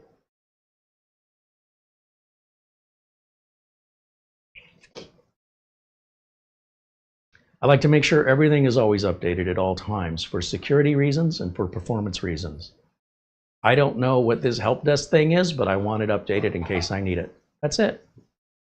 And it's going to keep bugging me until I do it. See that red dot up there?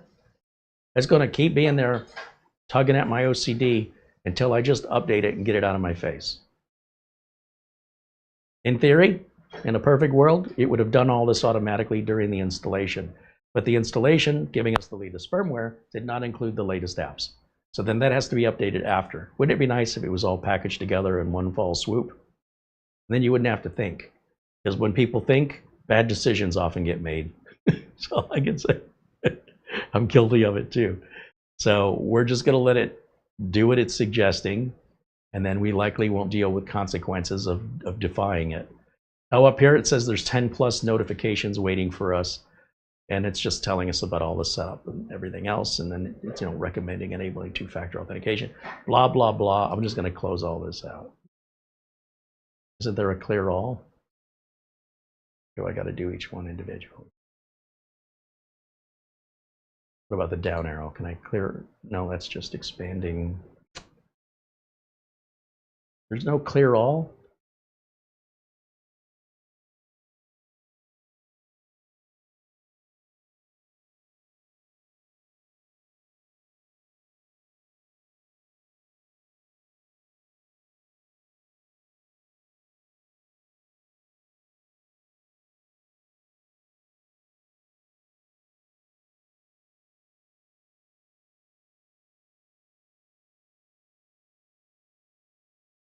Yay! Okay, that makes me happy. See, something makes me happy. Now we come back over here to storage.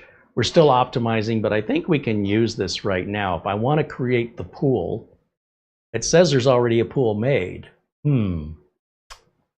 Wait, so we made the pool, I didn't make the volume. Is that what it is? This is information about the disks. This should also have our temperatures here as well.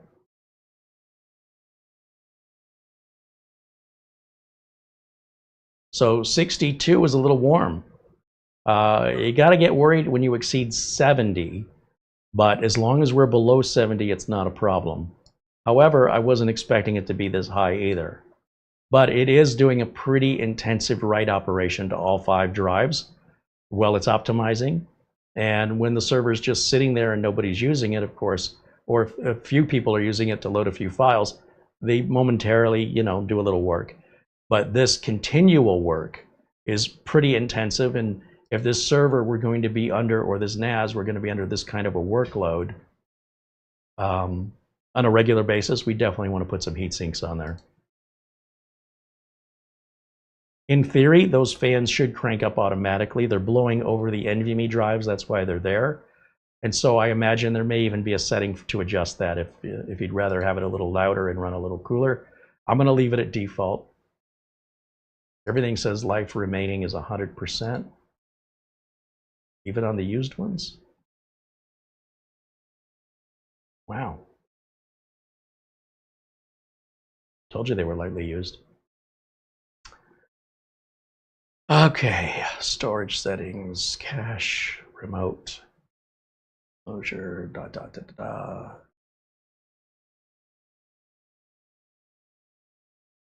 JBOD means just a bunch of disks. That means you could have, you know, 2 terabyte, 3 terabyte, they don't make a 3.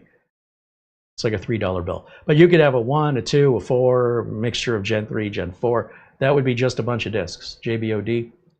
And you can make a RAID out of that too. It's just not going to be as consistent in performance. Oh, look, more notifications. Hey, there's a clear all on this one. Temperature, oh, look, it came up and warned us. We did hit over 70 degrees Celsius momentarily, and it cooled it back down. Yeah, I'm going to have to really study this before I hand it off to the customer. I might need to put some heat sinks on here. And they do sell low-profile add-on heat sinks. But the fact that I'm seeing it already is cause for concern.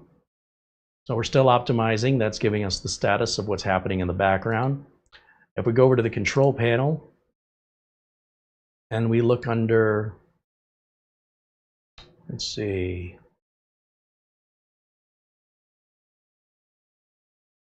don't want any of that.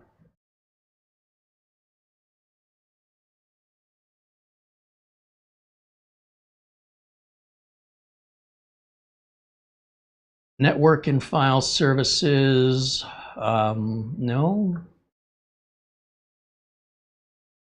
Where did QNAP move this? 13th gen Intel Core i5, 1340 PE up to 4.5 gigahertz, 12 cores, 16 threads, and 16 gigs of memory. Perfect. Let's see. Where did they move setting up the shares? That's just a file explorer, really. That's nothing for us to create. Not in the App Center. So on Synology, it's normally part of this process. Storage and snapshots, yeah. So normally you would create your volume. This is a pool. Then we would create a volume. No shared folders or LUNs. Click here to create a new shared folder. All right, that's what I wanted. That's what I was looking for. With the Create Shared Folder wizard, you can easily create new storage space and start saving files. QUTS Hero.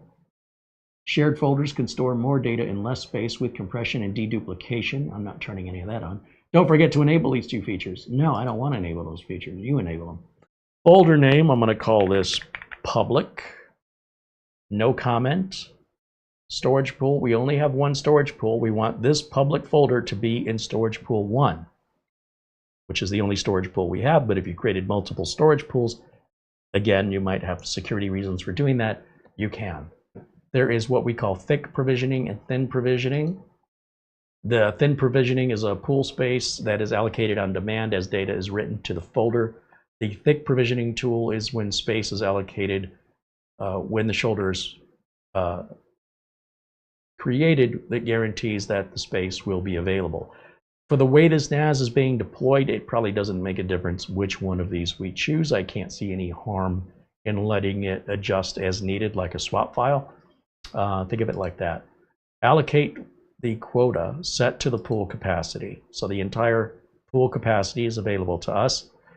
And it does say the maximum is over 10 terabytes, which means that we are seeing the full 5 times 2 terabyte NVMe drives. Now, enabling snapshots may be something you want to do. We don't do that. Enabling folder encryption will slow this device down, but it's up to you, right? How you choose to do that. If you want to lock everything down and you don't trust anybody, that's on you. Or if you're going to open up access, you know, through the internet, then that's a different story. We don't do any of that. I want the performance and I want to keep it simple. I always want to keep it simple. I don't want it any more complicated than it already is. This makes maintenance and support a lot easier, and it reduces the number of support calls overall to the consequences of these decisions. Next, okay, please fill out the following fields. What did I miss? What did I miss?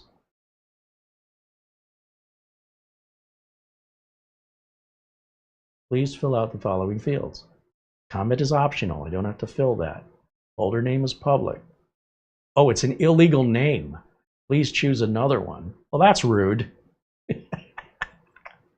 Rude. Rats. Why is public an illegal name? Let's see. Let's just, what can I call it?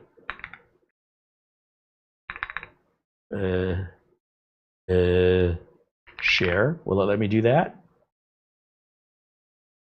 Oh, and the reason, okay, so these are highlighting in red because they're not available yet.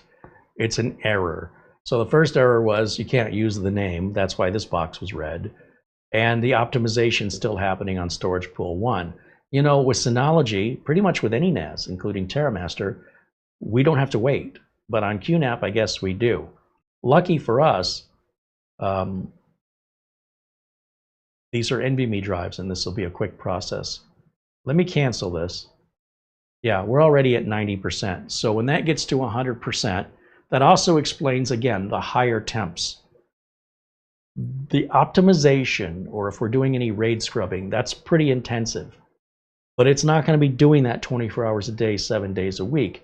If we do that, you know, once a month, once every 6 months, once every 12 months, RAID scrubbing, then yeah, the drives are going to get hot during that process. And we'll schedule that to run after business hours, because if you add that workload on top of the regular employees using it, then if it does get too hot, it may impact performance. That's going to lead to a support call. So again, whether or not we decide to add heat sinks may or may not be necessary, as long as it's not running hot constantly. If it's only running hot for a few minutes out of the day, even an hour out of the day, which would be pretty excessive, these are NVMe drives, then we would expect there to be premature failures as a result of just always running hot. But running hot sometimes is what drives are designed to do. It's just that you don't want them running hot most of the time. If that's the case, you want heat sinks or different drives that don't run as hot. So it is creating storage pool at this point, so I guess the optimization happens first. I would think it's the other way around. Again, if we're doing this with mechanical drives, this is probably going to take 20 times longer. However, it's a one-time setup. At least it is if you set it up right the first time. And it's worth investing some time now so that you don't have to keep going back and adjusting and correcting things later. That'll take up a lot more time. So just be patient, think it through, let it do what it wants to do as long as it takes. And whenever it's done, let it be done for good, or at least until the indefinite future, not till tomorrow when you have to get back in there and keep changing your mind or creating some problems due to impatience. That's my advice. You don't have to listen to it. Now it's ready. Okay, very good. And we'll probably see these temperatures come down now that it's finished. They will come down rather rapidly, just like when I show you a CPU when we're testing it and we turn the test off and you watch that temp drop quickly. They're not that different in the way that they work. Silicon behaves like silicon behaves, whether it's an NVMe or a CPU. Now, if we look under our, let's see, where did I find that before?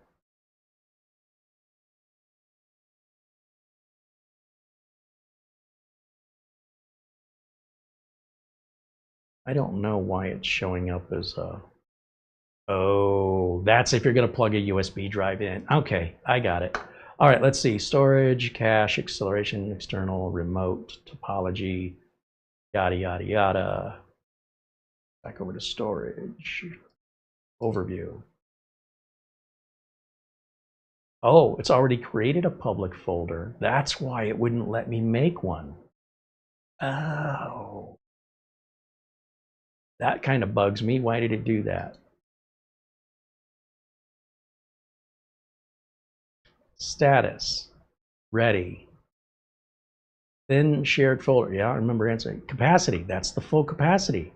This is exactly what I was trying to make. I guess I didn't have to make it. This is why you shouldn't get ahead of yourself and wait for the damn thing to finish.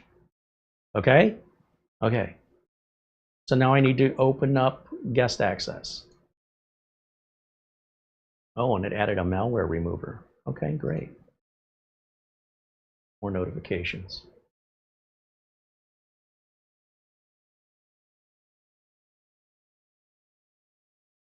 Got it. Message cleared. Roger. Roger that. Clear it out. Control panel. Privilege. Users. Carey is enabled. Admin.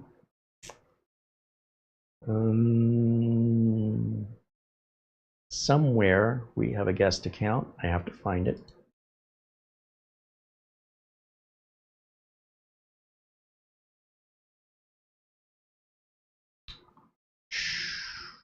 Don't know where the guest account. It's been such a long time. Is it a group maybe? Create multiple users. Advanced settings. View online users. Admin accounts disabled for security reasons. I am the admin. I am the captain of the ship. Local users. Domain users. I think I want domain users.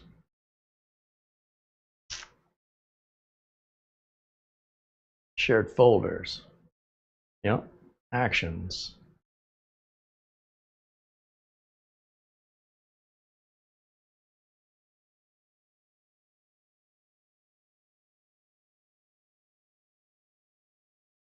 And it'll be in here somewhere. You know, I say this should be intuitive. And I'm not sure this isn't me. Create a user. Can we create a guest account? Normally you don't have to do that manually. Username. That's not normally the way I do that. It usually is already created. I'm going to cheat. We're going to open up Copilot. Or not. Come on, Copilot. How to enable guest account. Anything but read the directions. QNAP NAS. Stuff to enable QNAP NAS. Enable SMB1. Well, we're not doing that. Network and file server. Oh, I'm in completely the wrong place. Okay, gotcha. So system. Hold on a minute. Control panel. Network. This one right here. Aha. Now, I like to turn on this SMB multi-channel, even if we're not using it right now. I can't see any reason not to turn it on. Name of the work group is in there. The name of the server is NAS server. That's just an optional name. You don't have to fill it in. Somewhere in here. Enable advanced options. Mr. Browser, name resolve. Server signing. All this looks good. Let's hit apply. Okay, let me go back over to Copilot and finish reading it. Click on Microsoft Networking and Advanced Options. Was there Microsoft Networking and Advanced Options? Okay.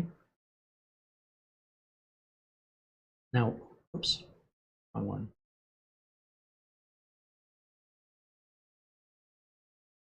Lower the SMB to 1. No, that's not what I want. This makes more sense. Configure guest access rights. That's what I'm trying to do. So control panel, privilege, and shared folders, and then edit. Well, I was already there. See, it was right in front of my face and I didn't see it. Hold on, control panel.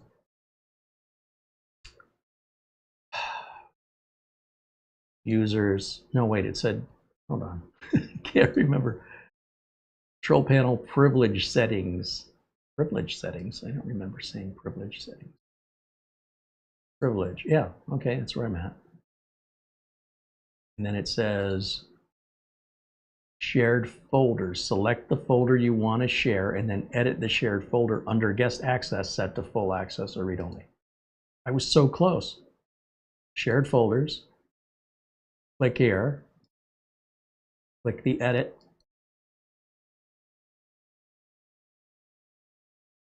I don't see, oh, that's maybe the users. Edit shared folder permissions. There's the guest account I've been looking for.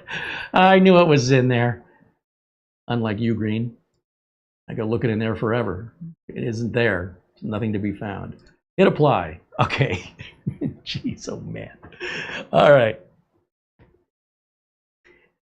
And close. And I don't know that my SMB3 settings stuck. I don't know why, but when I went back in there, I did notice the box was unchecked.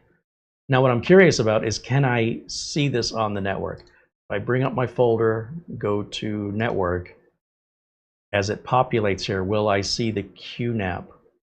Yeah, server 3. But see, I don't want it asking me for credentials. This is what I'm trying to avoid. When I log into our Synology, it just pops up. And this is what I want this to do.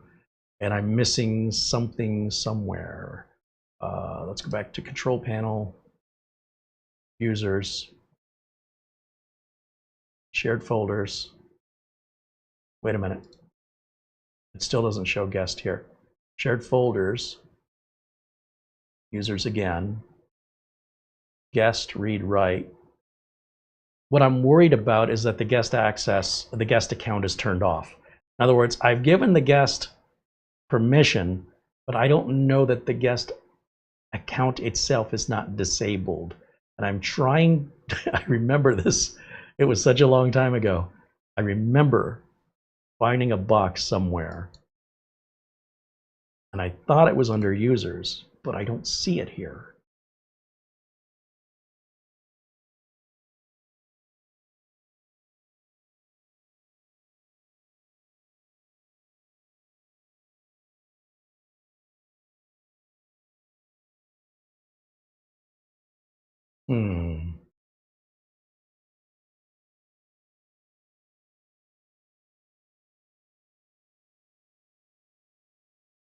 I feel like there's somewhere else to turn the guest account on.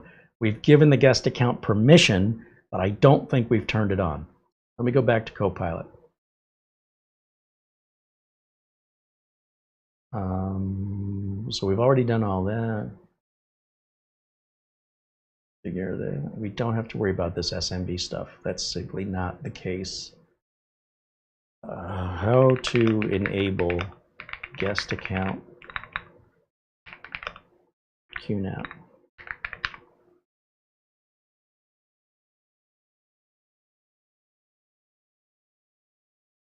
SMB 2 and 3 disables guest access. That's not true, though.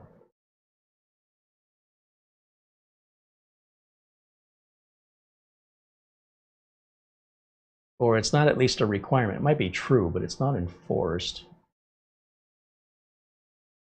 Oh boy, I cannot remember. Let's do the other way around.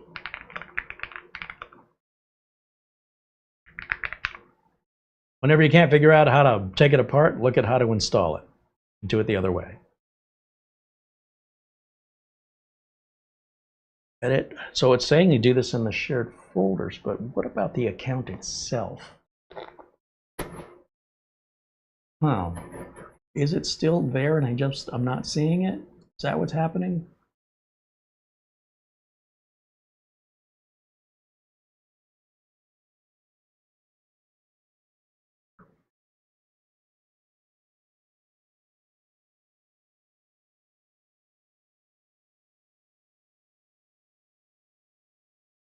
Don't see any options here about the guest account.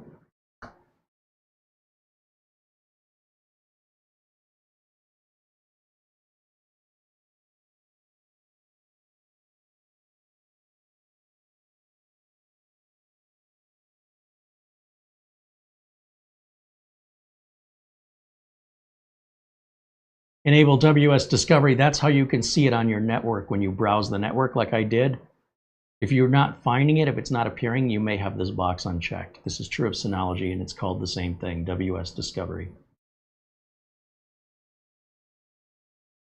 Restrict anonymous users from accessing. That's what I'm looking for right there. There we go. Guest and anonymous are the same thing in the world of NAS. At that point, let's see if that changes things. We'll browse the network. Go back to server 3, and it lets us in. Perfect. That's what I wanted. See, everybody's got their own way of doing things. And it doesn't mean anybody's way is better than others. It's just that the one I do the most is the one I prefer because I'm familiar with it. But damn it, I know it's in there. It's just like if you go from Windows 10 to Windows 11 or something. You know those features are there. Somebody moved it. It's like somebody just cleaned your house and now your socks aren't in the same drawer. They didn't steal your socks. They just rearranged things, and you got to get reacquainted with where things have moved since you didn't move it yourself. Okay?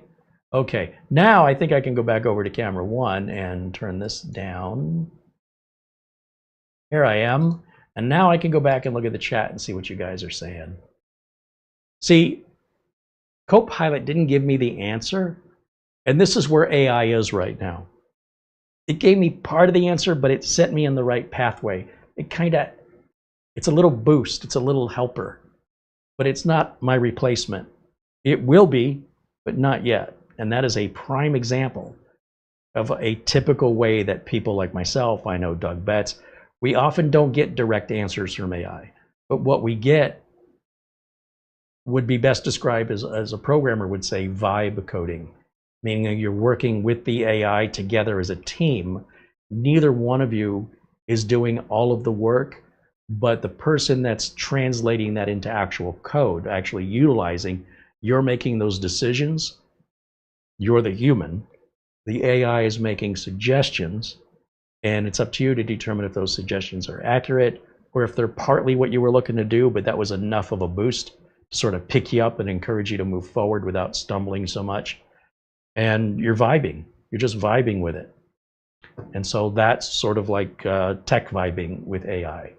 Don't look to AI for accurate, complete answers. Look for it as a little booster shot or spinach to Popeye. Roger Ramjet would take a pill. I don't know why they don't show that on TV anymore. Just take this pill and get superpowers. Let's teach that to our kids. The 1970s. Anyway, it's drifting off. Let's see, scrolling through the chat. You guys have been talking a lot about me, I think, or not about me at all. Not sure which one I prefer. What database is he using? He's going to be using the Drake Document Manager. And Drake is very, very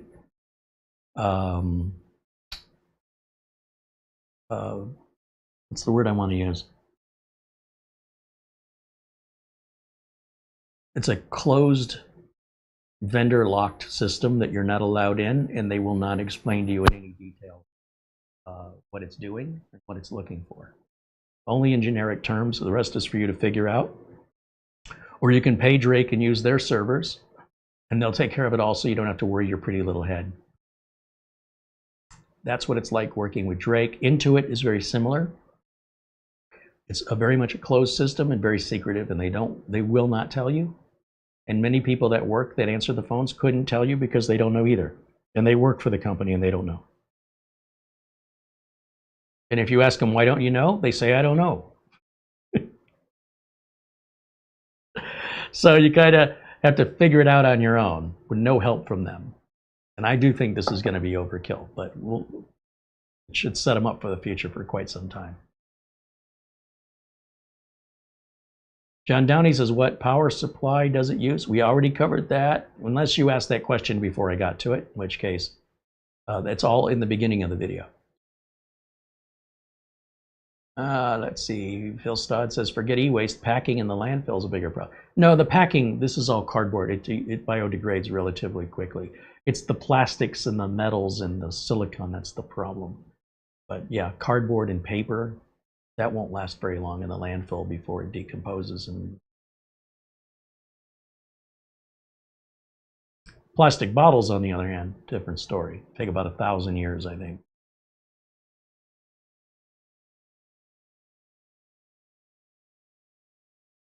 You know, think of it like this.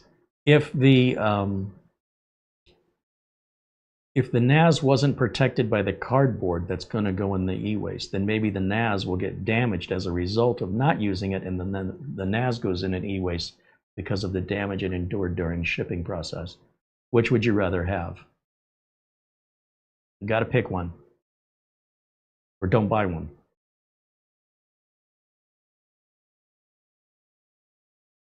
Dennis wants to know, does the customer have a fast enough network to take advantage of this NAS? No, the customer has a 1 gig network. To bump them up to 2.5 would mean replacing all their switches. Their switches are power over Ethernet because they power their VoIP phones. The phones then have a cable that goes out of the phone and into the computer. So you have a single RJ45 cable coming out of the wall, goes into the phone, and then out of the phone into the computer. The phones, even if you upgrade the network to 2.5 gig and replace all the switches, and I think there's 3 or 4 24-port switches, they're more expensive to replace because they're power over Ethernet. And then when you plug them into the phones, I don't know yet, but the phones may only output 1 gig anyway, which would mean we'd have to run another series of lines, data lines, into the office to separate the phones from the computers. This is going to be very expensive. And when we ran testing, we moved the database to just a regular desktop PC, and everything was lickety split. So he's not having, the slowness is not being caused by the network. The slowness is not being caused by the switches. The slowness is being caused by how the proprietary Drake DDM, the document manager software, is secretive in what it's doing and how much processor it's requiring each time you open a file in the database, because the files open instantaneously when you move the document manager database onto just a regular desktop computer. Instant. But you move it to the NAS, 20-30 seconds delay every time you want to move something around. So it's very clear to us we're not having a networking issue. I have a request. Yes. Can I touch it? Can I touch it? Are we still talking about the NAS? Ha ha ha ha. Maybe not. Yes. Then the answer is yes. Are you mind melding with it? What's happening? Yeah, mind meld.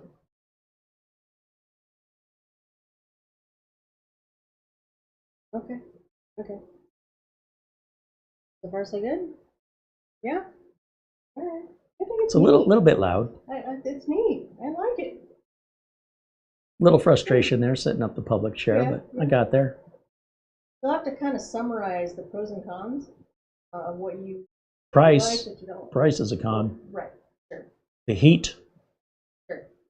But you know, you can buy, if you know which NVMe drives to buy, you could buy a Gen 3 NVMe. These days, a Gen 4 might be cheaper. Well, heat sinks. But with a lower profile heatsink, Yeah. what I'm saying is a Beijing 2 terabyte drive is almost half the price of one of these Samsung Gen 3s. Right. And the Beijing will be Gen 4, but you'll see no advantage speed-wise. Or even that, you know, we could put these in there. Yeah. That fit in like perfect like a glove. Right, sure. I don't know, and these are 4 terabytes. So times 5 drives, that would give us 20 terabytes. I really like how compact it is, the size. It's just like one of the mini PCs. Yeah, for sure. I think it's neat. It's definitely neat, and I've been wanting to get my hands on one of these You're for a year. Pick this, or you They didn't clean it. No. The client kept trying to tell me how to fix the problem. Right. The client's going, look, if it runs fine on a desktop computer, we need a server. The fact that you agreed And to I this. said, so he had a lot of things going on. Yeah.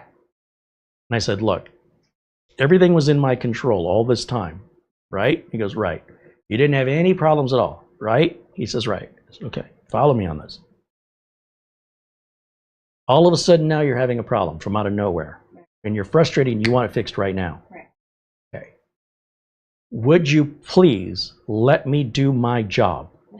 You're busy enough. I'm not trying to do your job. If I fail you and you want to offer your suggestion, we'll do it your way. But since I'm the one that has to support it, I cannot support your suggestion. You'll have to get your service from somebody who does servers. I cannot recommend anybody. I don't know who's trustworthy, and you're going to require a lot more maintenance. And it's like, why not give me a chance? What reason do you have to not allow me the opportunity to make an attempt to fix this for you? Right. Because I think you're bringing a torpedo to a fist fight. Like, it's so over the top and expensive, and you don't need that, and I want to prove it to you. And he's like, well, then what would you recommend? Now, in my mind, I'm thinking I could use one of the NASs we have here, but he doesn't want to keep going back and forth until we find the, you know, how much faster does it need to be? And then until when will it become slow like the one we've got now? We don't know, because we don't know what Drake is requiring, and they won't tell us. They're very secretive. Drake just says buy a server or buy our services for our servers. I wonder why they do that. Is it in your best interest or theirs? Yeah, right. So I said, look, humor me. We have time right now. The business is relatively slow. Let me just pick the highest end thing we can buy that's turnkey. And if this doesn't fix it, you don't pay me. And then I walk away. You'll have to pick somebody else, because if you need a server, it's nothing personal. It's not what I do. Keep it. I have 30-day returns. I know. I'm very confident. This is 8 times I think more than what he's got. I like And he never had a problem with it until the last month or two. All of a sudden now it's an emergent, well, he's making a big deal out of it. He's very impatient. And I'm like, really, you're waiting 20 seconds. You know, it's not breaking, it's not crashing, it's not preventing the work from getting done. Everything's still up and running. He goes, yeah, but when the business gets really busy, if it's this slow now, how much worse is it going to get? I want this fixed before we get busy. Okay. And he's like, look, I don't care how much money it costs. Within reason, I will lose more money waiting than whatever you're talking about. Like, what are you talking about? I said, I'm talking about $2,000. He goes, that's nothing. I easily spend $2,000, no problem. What's a server?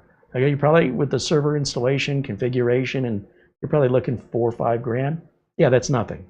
Like the amount of money we're talking about when we get busy and how much money we're going to lose if we have to keep waiting for things, it's easy to spend the money. It's an easy decision. I don't have to work the numbers. It's so obvious. Fair enough. You know, I'm always trying to save my customers money. I don't want to put in more than you need. He's like, I want more than I need, so I don't have to deal with this for a long time. Okay. This went back and forth and back and forth. Fine. So I do something I never do for clients. I went right to the top. There's nothing better than this currently on the market with power and performance at any price. That's turnkey. You know, at that point, you're getting to $10,000 and $15,000 equipment for enterprise equipment. He doesn't need a lot of storage. That's not a problem. We don't need a 12-bay rack-mounted NAS. That's not solving any problem. He's not having a capacity problem. The problem he's having is the processing power of the NAS he has or the amount of RAM, something in there. You put the exact same database on just a generic, I don't know, 10th gen computer, and it's instantaneous over the same 1 gig network. Move that database to the Synology. It's an RS-819, so it's 6 years old, and it used to be instantaneous. Now there's like 10 to 20 second delay every time you try and move something into or out of that database. Move that database temporarily over to a computer for testing. And we're testing it that way to determine, without fluke networking tools and, you know, measuring each cable and really overkill, I keep everything real simple. Just move it, right? So we moved the database, which took a long time because it's like 200 gigs, 300 gigs. Once the database got moved, instantaneous. So we know it's not the network, we know it's not the cabling, we know it's not the switches. There's nothing wrong with the Synology. If I do a Crystal Dismark bench, it's moving 118 megabytes per second in reads and writes, just like it did when it was new, no differently. None of that's broken. All of it's perfect. The only thing that changed was something in the Drake document manager that's causing all of this resource. The resources of the NAS are being taxed because the NAS is just a dual core with 2 gigs of RAM. And it was always good enough until recently. So what changed? Drake is a closed system. We don't know what they did or when they did it, and they won't tell us. And if you tell Drake, but on my NAS, they go, stop. But I wasn't finished talking. You said the word NAS? Yeah, we don't support NAS. No need to discuss this until you get a server. If you don't have a server, you can buy our services. Anything else I can help you with? They don't even want to listen. The minute you say the word NAS, you're done. As far as Drake is concerned, even though it's been running on a NAS with no problems at all. It's frustrating because it's not common. It's not logical looking out for your customer. It's looking out for the business, and they're setting rules down that don't need to be there. And they say, if you don't like it, use somebody else's database. Don't use ours. That's how steadfast they are to that rule. You do it any way you want, but if you want our help, you will do it our way or you'll get no help. They're big enough and they're in a position where obviously they can get away with that. So this is a guess. If this does not work, he will in fact need a server. You breaking stuff in there? Sorry. All right, let me see. These are older messages, I realize, so I apologize if I'm like, I already answered it. You might have asked before I answered it.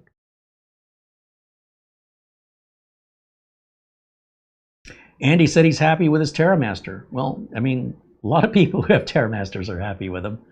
Just because it's a cheaper, lesser known brand that's not quite of the capabilities and the polished operating system of Synology or QNAP doesn't make it bad. Also, if you've never used a NAS in your life, what are you comparing it against, right?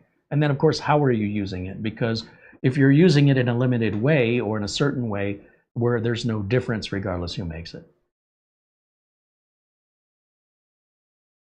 But we're glad to hear you're enjoying it, and I would expect nothing else.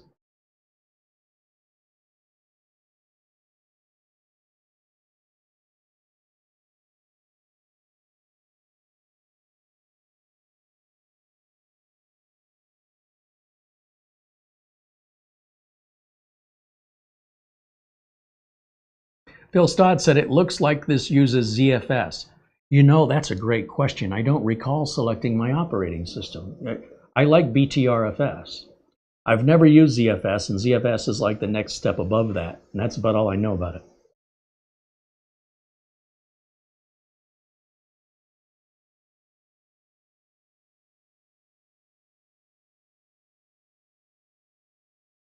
David Grant says, when was the last time you built a Windows server using a Windows Server operating system? That's not what I do for a living. It never has been a part of my job. It has never been anything I have pursued. And so the answer is 0. I've never installed VoIP. I also don't fix the compressors on GE refrigerators. It's not what I do. I've never done that. It's never been a part of my business.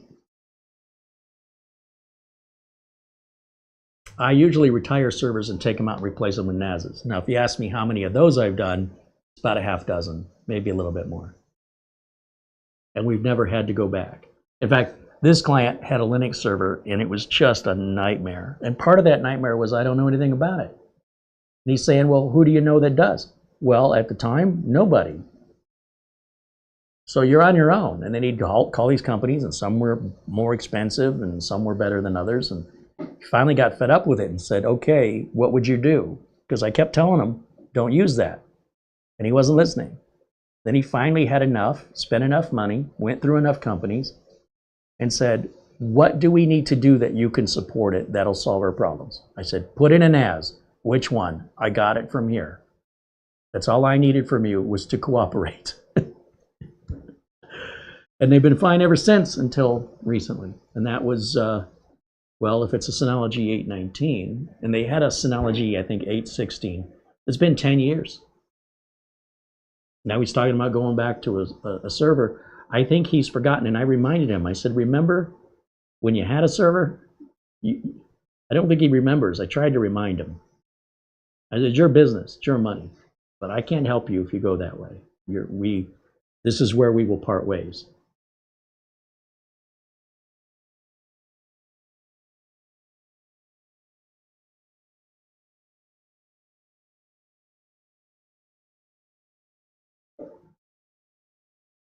Bill Stodd said, oh, cost for the unit, plus the cost for 5 drives, plus the cost for the spare drives.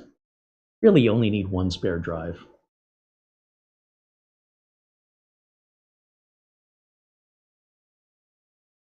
And in my experience, you'll never use it. You'll never use your spare.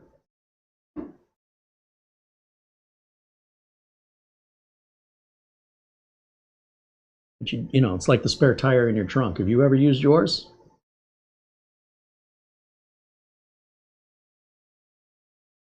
When was the last time?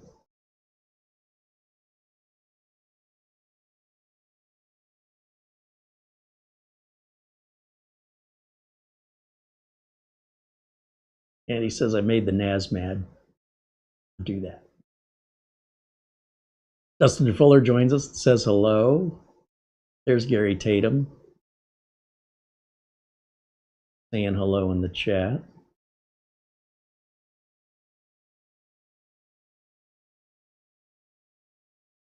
Oh, I see Terrell Cochran was giving us gave us the instructions that I eventually found. I appreciate that, Terrell. Again, the issue I have is I cannot see the chat and then also see this on the screen sharing. So I'm just now seeing it. But you nailed it. You got it right. And I appreciate that. I wish I would have seen it.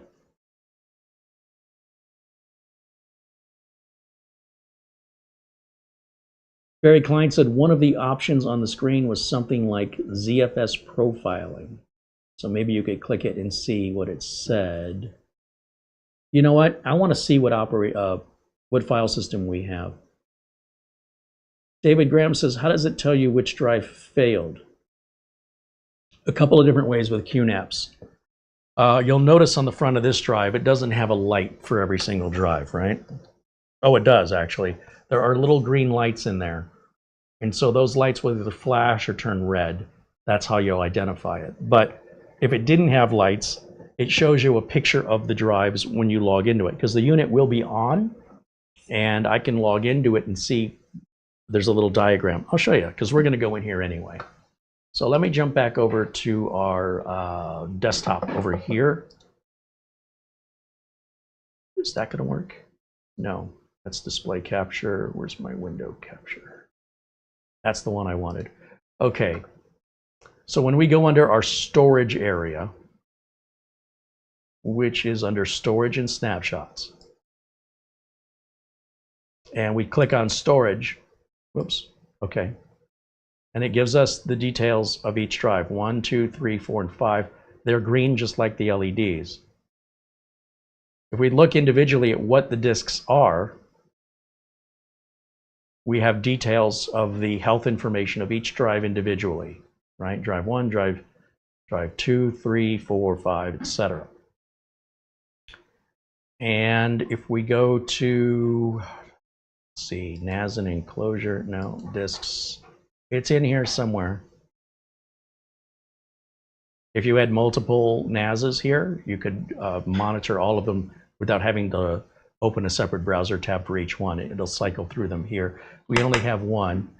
Health, on, this is the details of number 1 that we selected. This will be number 2 down here. Locate.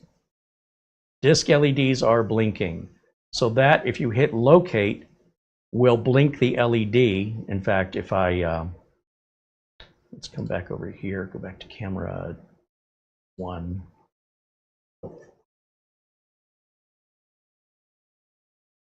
I don't see any of those blinking. Oh, yeah, it is. This one right here has a red light blinking in there, right above the green light at the same time. Don't know if you can see it.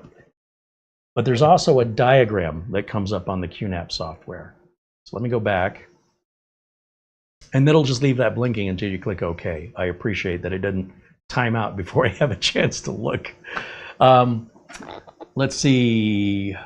Where is the diagram? Storage and snapshots, maybe. Why is compression on? I don't want compression. Turn that off. Storage pool 1. What is my file system? Manage.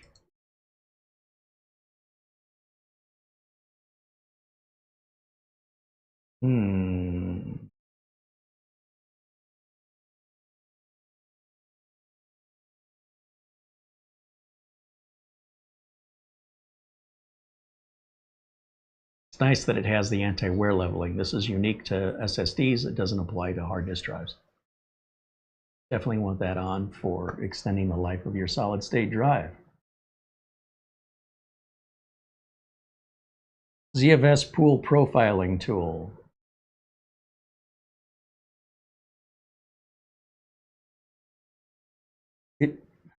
It appears that that's a tool you have to install, but why would you install it unless you already had ZFS? You can see there's a TeamViewer app you can install. There's the tail scale. It's already built in. All I have to do is install it. So that answers that question. I figured it was probably available.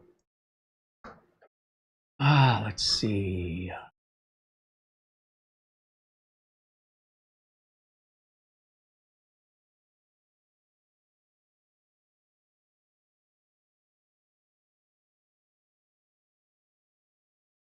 Look at this. The U-Link Drive Analyzer. Let AI trained on over 1 million drives help you predict when your drives will fail. It's Zoltar. Overview, maybe. So there's the picture of the drives, right? 1, 2, 3, 4, and 5. I think I showed that earlier. Green is good, orange is warning, red is error. And if it's blank, if it's just like an outline, then there's no drive in there. So for example, if I come over here, and right now, can I take this out?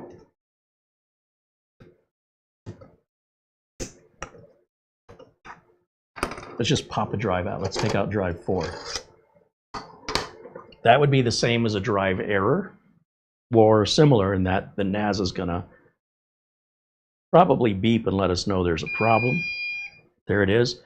When we set up notification, when we set up notifications, we can have it send us a text message or an email to myself and the owner or any number of people to alert us the instant there's an issue. So we're notified even if it's 2 o'clock in the morning on a Saturday night. We go back over to the page and we look now, you'll see that this is no longer green. It shows it's number 4. And if you look at the device itself, the light is no longer on over that area. So it's letting us know we have a problem. In this case, the drive's missing. Now, if we had data on here, nothing would change. If this happened in the middle of a workday, nobody's work is lost. None of the employees will even know anything happened. This goes out to the administrators, to the people responsible for fixing it, not to the employees. So the employees will continue to work to save data, to load data no differently. They'll be blissfully unaware that there's an emergency happening and that the NAS is operating in a degraded state. Then whoever maintains the NAS, whoever has that knowledge and responsibility, will remedy the problem. If it's a bad drive, whatever, we'll see it. You notice I don't have to turn the NAS off as you have to do with all the other NAS, NVMe NASs, TerraMaster, QNAP, ASUS. You have to shut those units down. Now it's noticing another change. So, oh, something's happened. It's figuring it out. We go back over to window capture here. We got some notifications.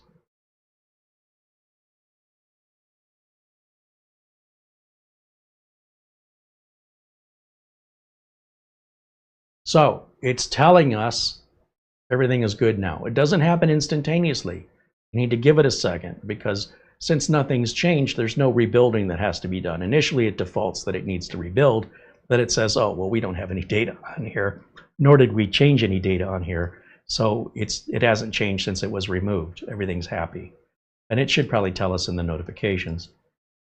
Yeah, well, it says it rebuilt it, but there was nothing to rebuild. So that's what happens in an emergency if a drive should fail. If we had a spare drive, we'd just pop it in there. If we don't have a spare drive, we don't necessarily need one. We could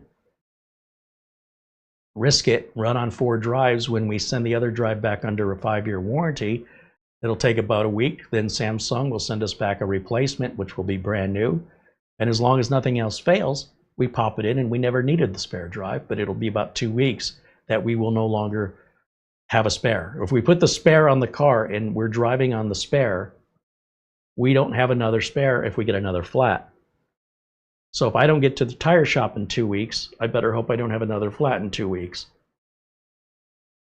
It's up to each person to decide what sort of risk they want and how much money they want to spend. They are definitely related. I was still looking for any indication of what file system we're using. Maybe I'll just ask Copilot. What file system does QNAP, and what was the model of this? Anybody? TBS-h574TX. So I don't see BTRFS in this. That's always been a requirement, a prerequisite for me to say, look, if you want me to support this, I need BTRFS. But ZFS is newer, and it is the replacement, the future today. So this will be my first experience with it. But yes, if you're running QUTS Hero, which is QNAP's ZFS-based operating system, you'll get advanced features like snapshots, data integrity checks, and inline compression. So the compression may not slow this down like it does with others, and the data integrity checks are supposed to be superior to that of BTRFS, Butterfuss, B-tree file system. Even though I've had no data integrity issues with BTRFS ever in the history of using it, this is supposed to be even better. But if it's already great, I don't know that that really is convincing me of switching. But those are my two options, which is ext4, which is old, outdated, and I will not use that ever again, or ZFS, which is brand new. It's the newest, maybe not brand new, but it is the newest file system for NASs and is a step above BTRFS. So given those two,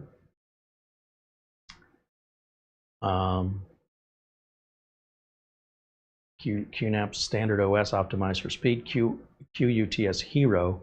Yeah, I think that's what we have is QUTS Hero, if I'm not mistaken. I think it mentioned that during the setup. So again, I'm not real happy with the way QNAP doesn't just provide that information on the storage pool. However, I guess you're supposed to know. QNAP's thinking if you don't know, you probably wouldn't be looking. I don't know what the logic is. I don't know what the harm is in telling me on the storage pool, but this is where DSM, in my opinion, is an example where it's superior in just providing the information instead of me looking for it like I did. Now, if it's somewhere else that I just don't know where it is, that may be because I'm not as familiar with QNAP's QoS. But I do believe we are running ZFS. I'm very confident, in fact, that we're running ZFS. And if I come back over here to the window capture,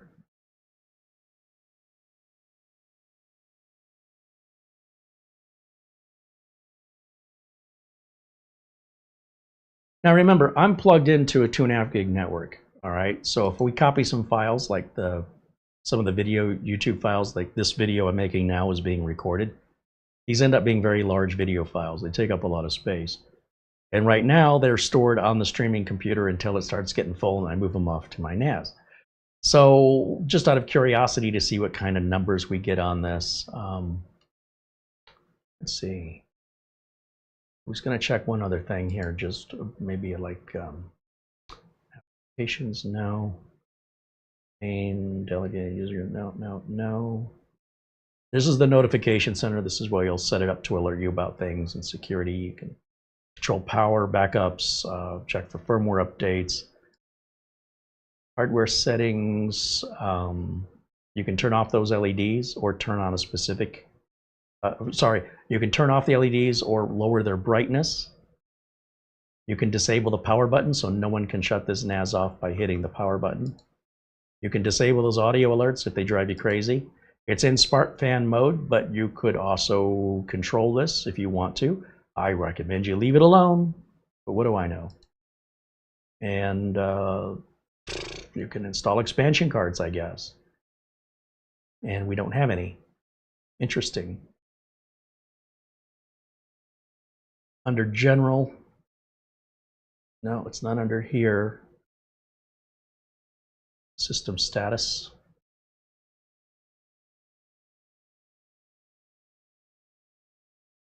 QUTS Hero. Yeah, there it is.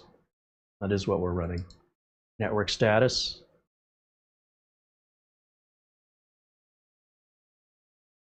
The adapter 1 is the 2.5 gig, adapter 2 is the 10 gig, and then this is your Thunderbolt, which we've got 2 of and we're not using either one.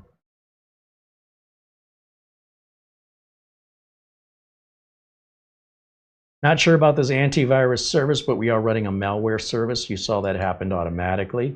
Most malware does not run on a NAS operating system. So while it could effectively access the files over your Windows network and encrypt them in ransomware, it would be running on one of the Windows computers. It would not be running on the NAS. Well, there has been NAS-specific ransomware for QNAP and Synology like Synolock and a couple others, that is sort of like shame. Fool me once, shame on you. Fool me twice, shame on me. We're in the fool me twice, shame on me stage where QNAP and Synology already got burned by it, and now they put the protections in place to prevent that embarrassment from ever happening again.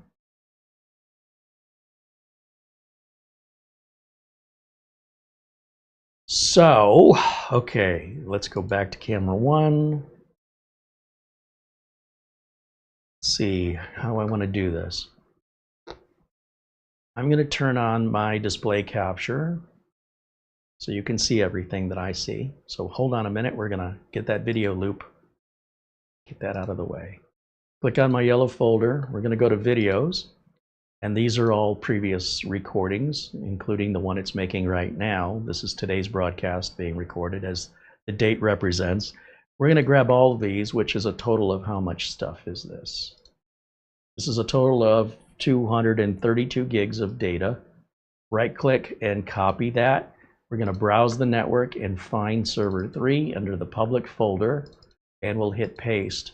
And let's see what the speed is here. Now at a 2.5 gig network, we should see speeds of about 250 to 280 megabytes per second, consistent. Like it shouldn't drop down unless we're moving a ton of little teeny tiny files.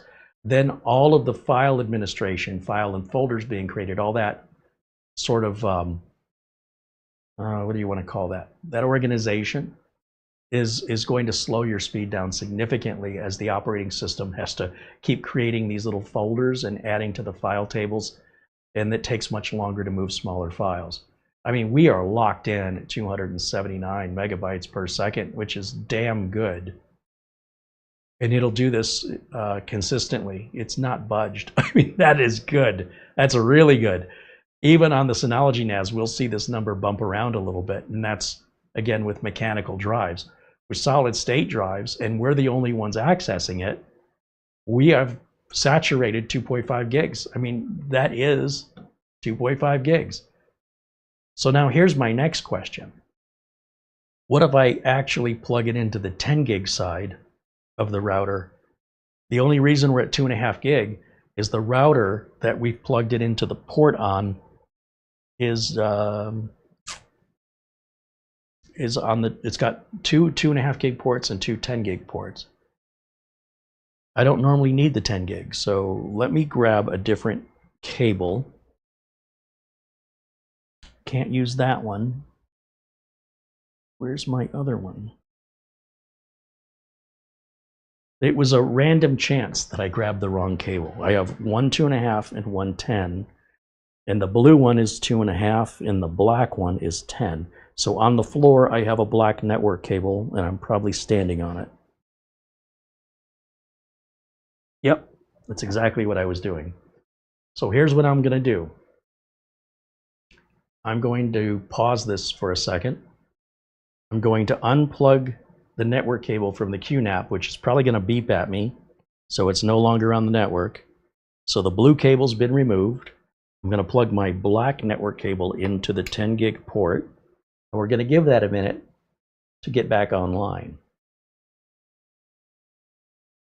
Well, it's going to reinitialize. You're not going to see my computer reinitialize. It would be the, yeah, see here? That's a message from the NAS that popped up that says, hey, something's changed. If I go back over to the NAS, can I still access it? Let's see, we'll refresh, reload. Yep. And if we go back to the control panel, back under network, where's our network settings?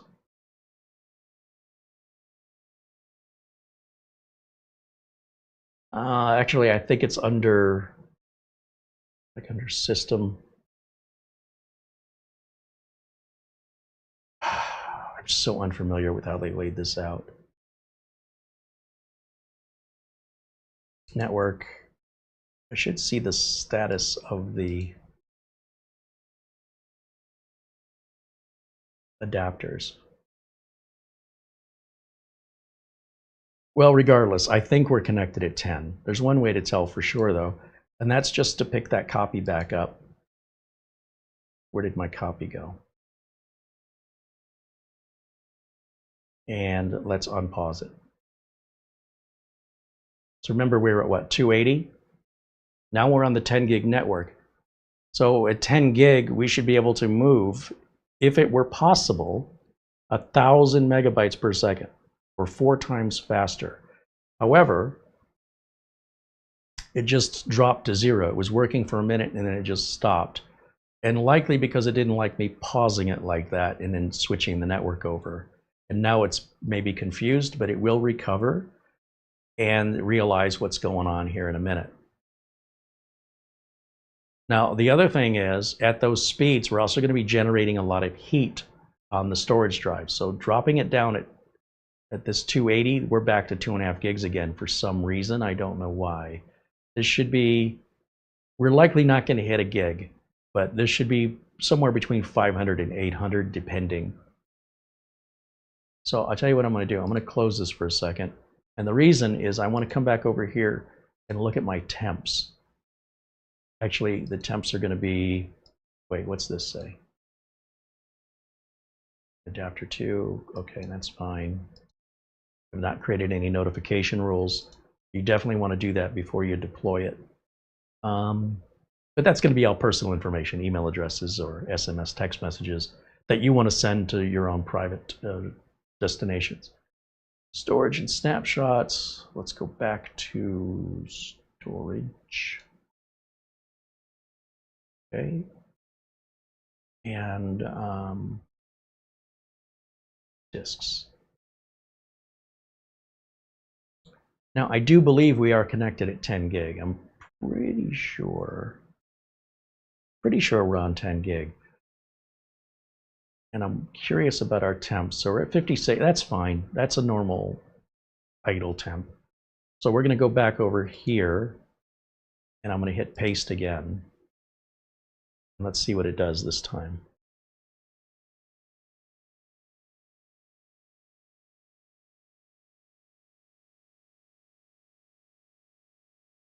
And let me just make sure one more time I'm plugged into the 10 gig on the back of the NAS. I think I am. I just want to double check myself. Yeah, I am definitely on the 10 gig side of the NAS, and I am on the 10 gig side of the router. And, oh, I know what the problem is. The computer, okay. The reason I'm getting 2.5 gigs is the streaming computer is only supporting 2.5 gigs. So the source of these files, when I click on videos here, this is all on a computer that's plugged in at 2.5 gigs. So even though the NAS and the router are at 10, the other computer we're copying from is at 2.5. And that's why, in order for me to test 10 gigs, I would have to have a 10 gig network card in the streaming computer. Now we can add an external one just for fun, but that explains it. I don't know why we saw that initial speed bump other than we switched the network and the whole thing was confused. But this all makes sense because we can't go any faster than the slowest in the chain. So there's 3 items in the chain. The NAS is connected to the router and the streamer is connected to the router. If the router's at 2.5, or the NAS is at 2.5, or the streamer's at 2.5, then whatever is the slowest. So if the QNAP's at 10, and the router's at 5, and the streamer's at 2 and 2.5, for those 3 things to communicate together as they're doing now, whichever one is the slowest is the fastest that can keep up. In other words, if 2.5 gig can't keep up with 5 and it can't keep up with 10, then 10 and 5 have to slow down and wait for it. Daddy, you walk too fast. But you'll see it's backwards compatible. So it's not a requirement that everything on your network be at 10 unless you demand it so. And it's nothing money can't fix. So yeah, me moving that was pointless because we're already running at the maximum the streamer can output. And that's on the streamer's limitation because its network card is 2.5 gig. But that is fantastic. My client's PC, the Synology NAS rather, we're looking at 118. But since we're not upgrading the network or the switches, this will still be 118 when it's deployed in his office. It won't make a difference. And it's clearly fast enough because the database that he's accessing isn't being hindered by the speed of the network. We've already tested that. It's being hindered by the resources of the processor on the machine that's sharing the files. And that's where the hiccup is. And it's something that Drake is doing that they're obscuring it. They won't tell us about it. Okay, let's go back to camera 1. We'll turn off display capture. Is this making sense? Did I lose half of you? Probably. No, you guys are bright. You probably already knew all this stuff.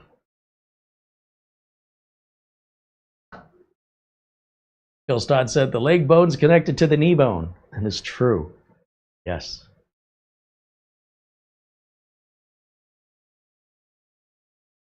Carey could easily become a carnival barker and put the other end. Not an auctioneer. 150, 150, 155, 155. Going once, going twice. Sold 155. To the man in the big hat.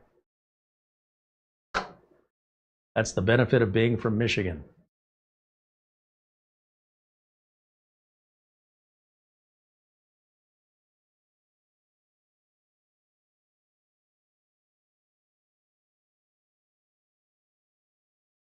I'm gonna Google something.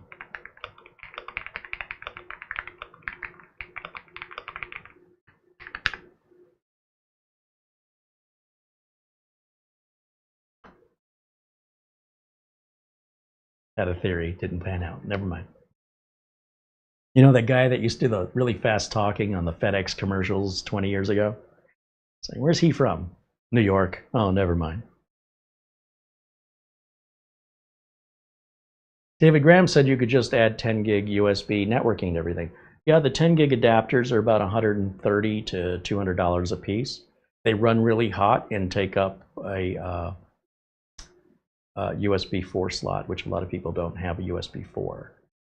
So by the time you spend all that money, or you buy, like if you have a PC, you could buy a $100 10 gig add-in card. But if it's a mini PC or a laptop, or you're wireless, you know.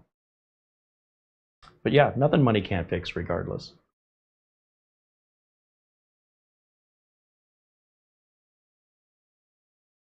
Corey said, is the computer you're on 10 gig? Nope.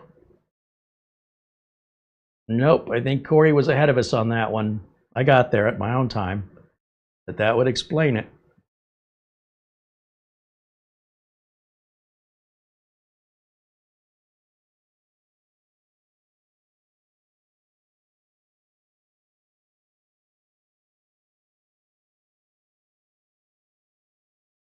Can Windows software run on this NAS?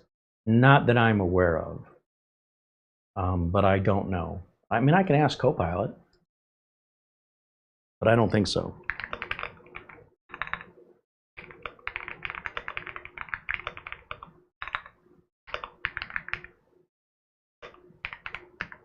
What's this model? H574TX.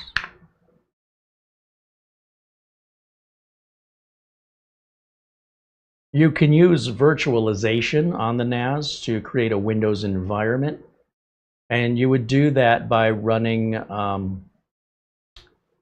QNAP has a hypervisor, and you would install Windows OS as a virtual machine, and then you would run your Windows applications within the Windows application that runs on the NAS. So you'd spin up a virtual machine, you'd install Windows on it, and then from within Windows, you can install apps. So like Russian nesting dolls. This is ideal if you're testing things, you know, and you want to make sure that it's all sandboxed in. But you are going to use a lot of resources if you do that. You're going to use a lot of CPU, and you're going to use a lot of RAM for every virtual machine you spin up. You could spin up 5 or 6 of them all at the same time if you wanted to. So there you go. Glad I used Copilot on that one. I didn't really think about that.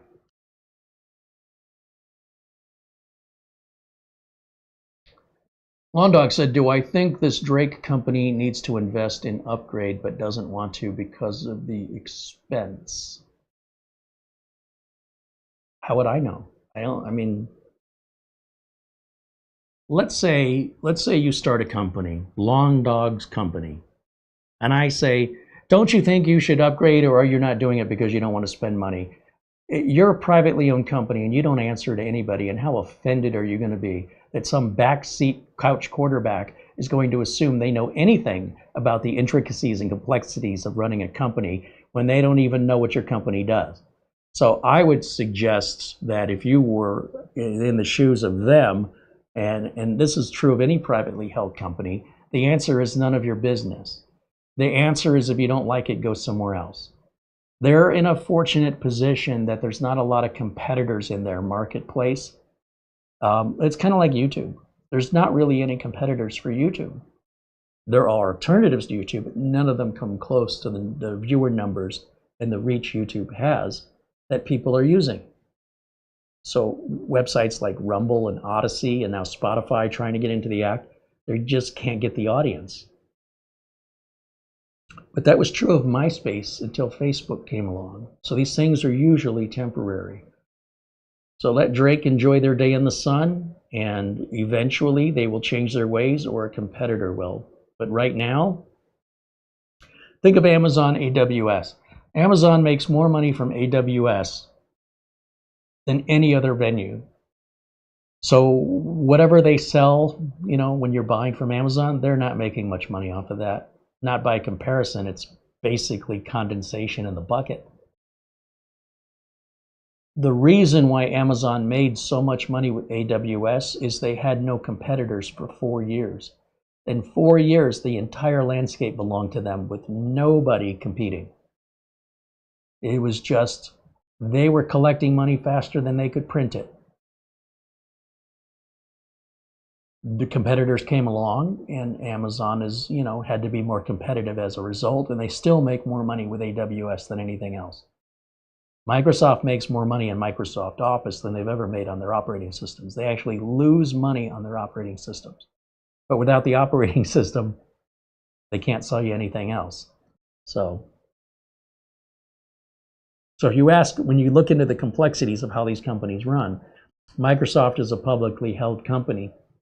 I don't believe Drake is publicly held. It could be, but I don't think it is. I think a private investment firm runs them. So you take it the way they offer it, or you shop somewhere else. And the reasons why, only they can tell you. You can guess, I don't know. But it won't make a difference in the world if they tell you. Nothing changes.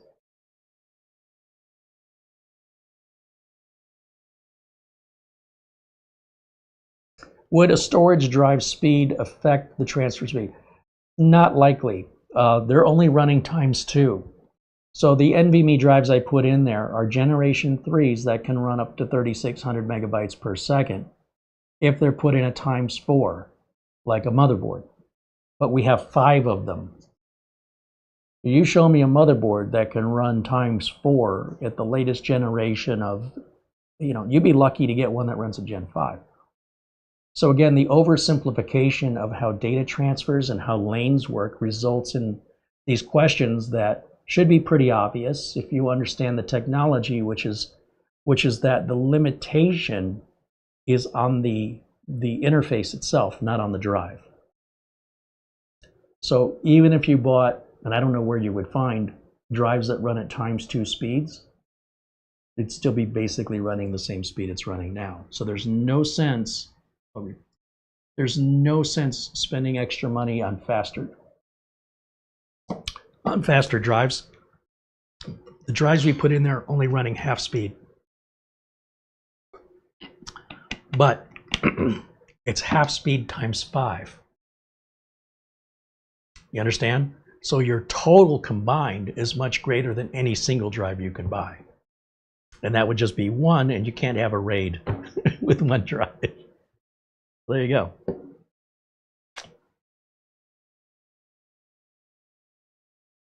I do appreciate your questions, though. Fair enough. But when you understand the technology, a lot of the questions should be relatively obvious. Like, in my opinion, if you're asking questions about something complex without understanding the foundation it's built on, I would recommend taking a step back and asking a question about the foundation, because once you understand that, everything built onto it kind of falls into place. But that's working our way backwards. We're starting up and working our way down. That's a tough way to learn. At least I think it is. Will it support Docker container? Oh yeah, they all do. I don't think there's a NAS on the market that doesn't. If we come back over here, oh, he answered his own question. QNAP's Container Station LXD and Docker virtualization. Yeah, it's kind of an expected staple of all modern NASs. Whether it's TerraMaster, ASUS Store, QNAP, or Synology, I'm not aware of any of them offering currently any models that don't support Docker.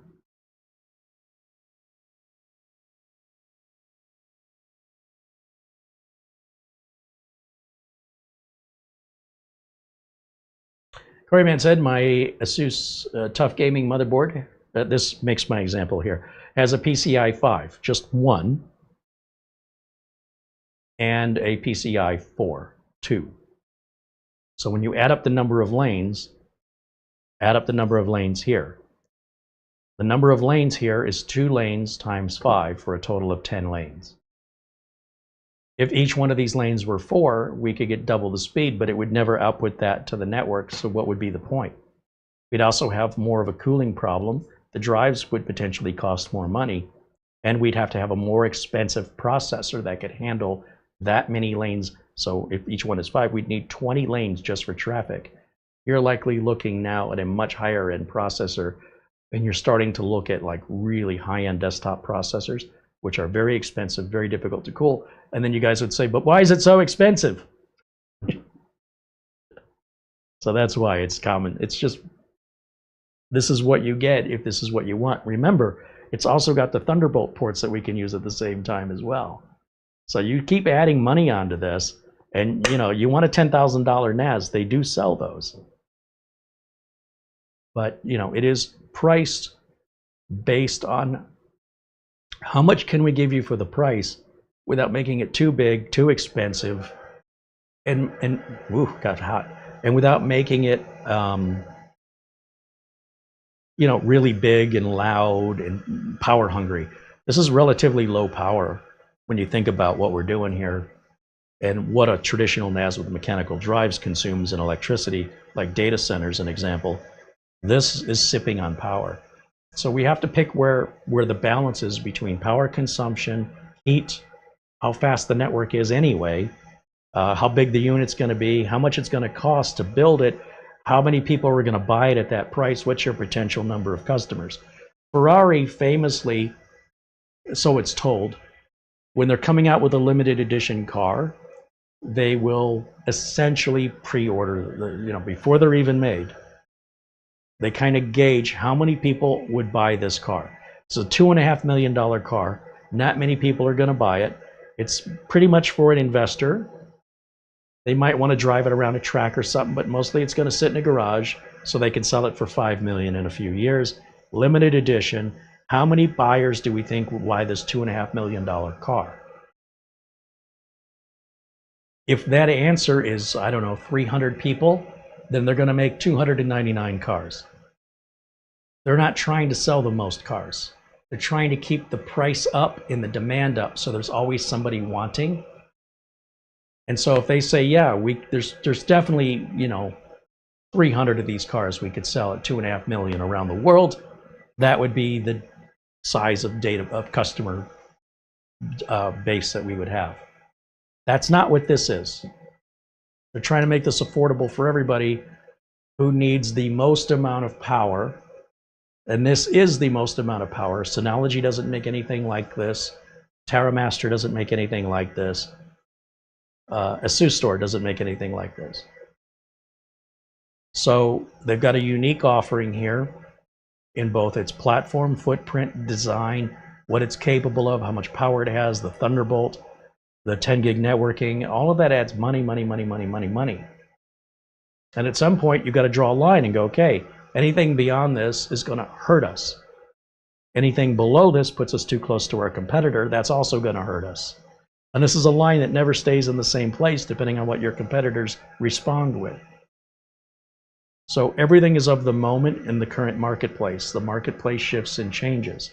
And what everybody wanted yesterday, maybe nobody wants today. And now if you don't have the product out in time, it takes too long to build or you're waiting on parts, you may miss your opportunity and end up costing you hundreds of millions of dollars in product development and marketing that missed the mark. And now you're left with all this inventory nobody wants.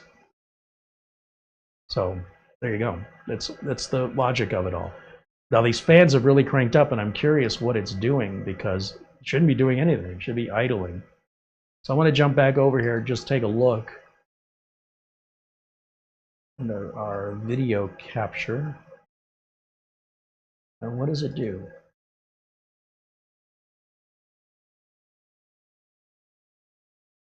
Temperatures are good, so why are the fans so high? What is the notifications? Well, we did get a notification that one of the drives got hot. It got to 74. 74 is going to put you in the danger zone. And I think those fans are kicking up until it receives confirmation that that drive has cooled off. I am definitely going to need to put some heat sinks on these drives. So first of all, are all the drives overheating, or is it just one?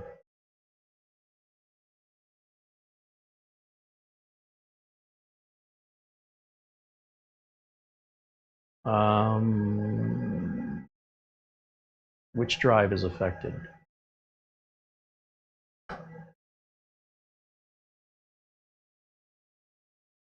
SSD 1, SSD 2, and SSD 3 all got hot.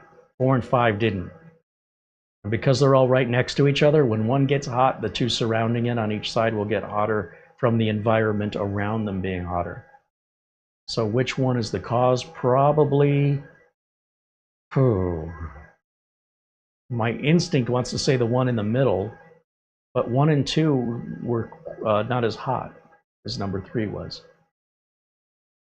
Well, that means regardless, I don't have a specific drive running hot. And it could be the location of the drive in the enclosure. If we take out drive 1 and move it to drive 5 and put drive 5 back in slot 1, it may be that drive 5 now appears as running too hot because of its environmental location. So we definitely will want to put some SSD heat sinks. They're very inexpensive, by the way, and very easy to put on.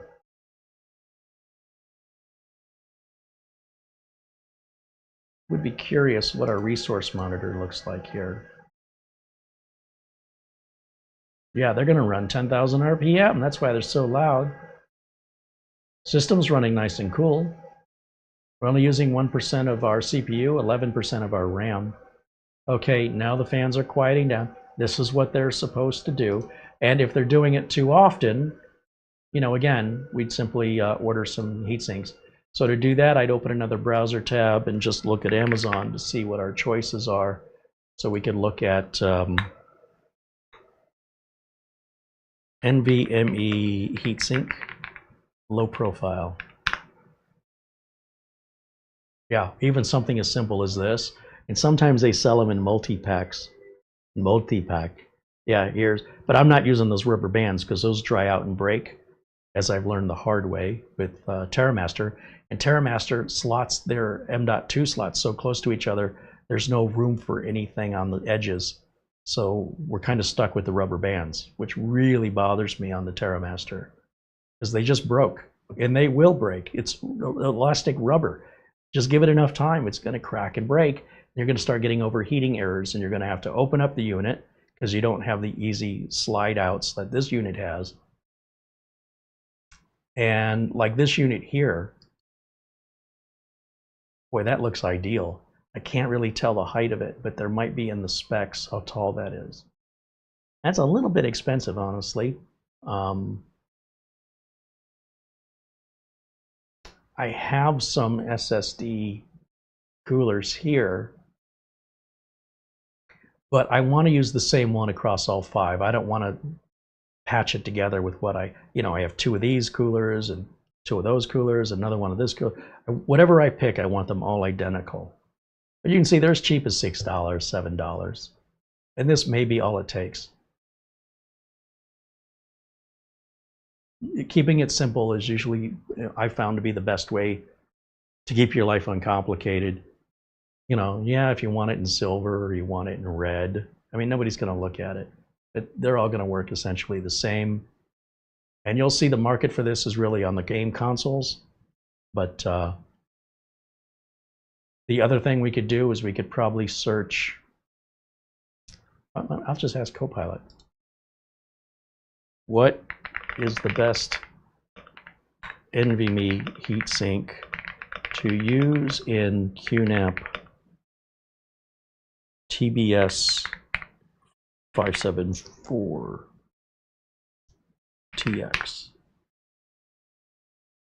Copilot says the heatsink must not exceed 4.5 millimeters in height. So sometimes Copilot can give you exactly the answer, but I wouldn't count on it. But when it does, it sure is nice. 4.5 millimeters, recommended model. The HS-M2007 is officially supported by QNAP. Oh, they even support one. Let me put that in Amazon.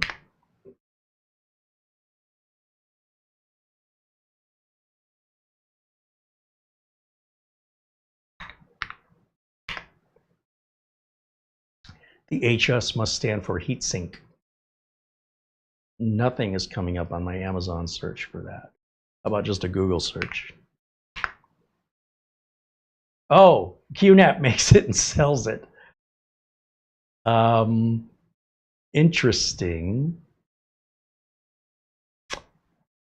That is a half heatsink, and it looks like, hold on, where's this?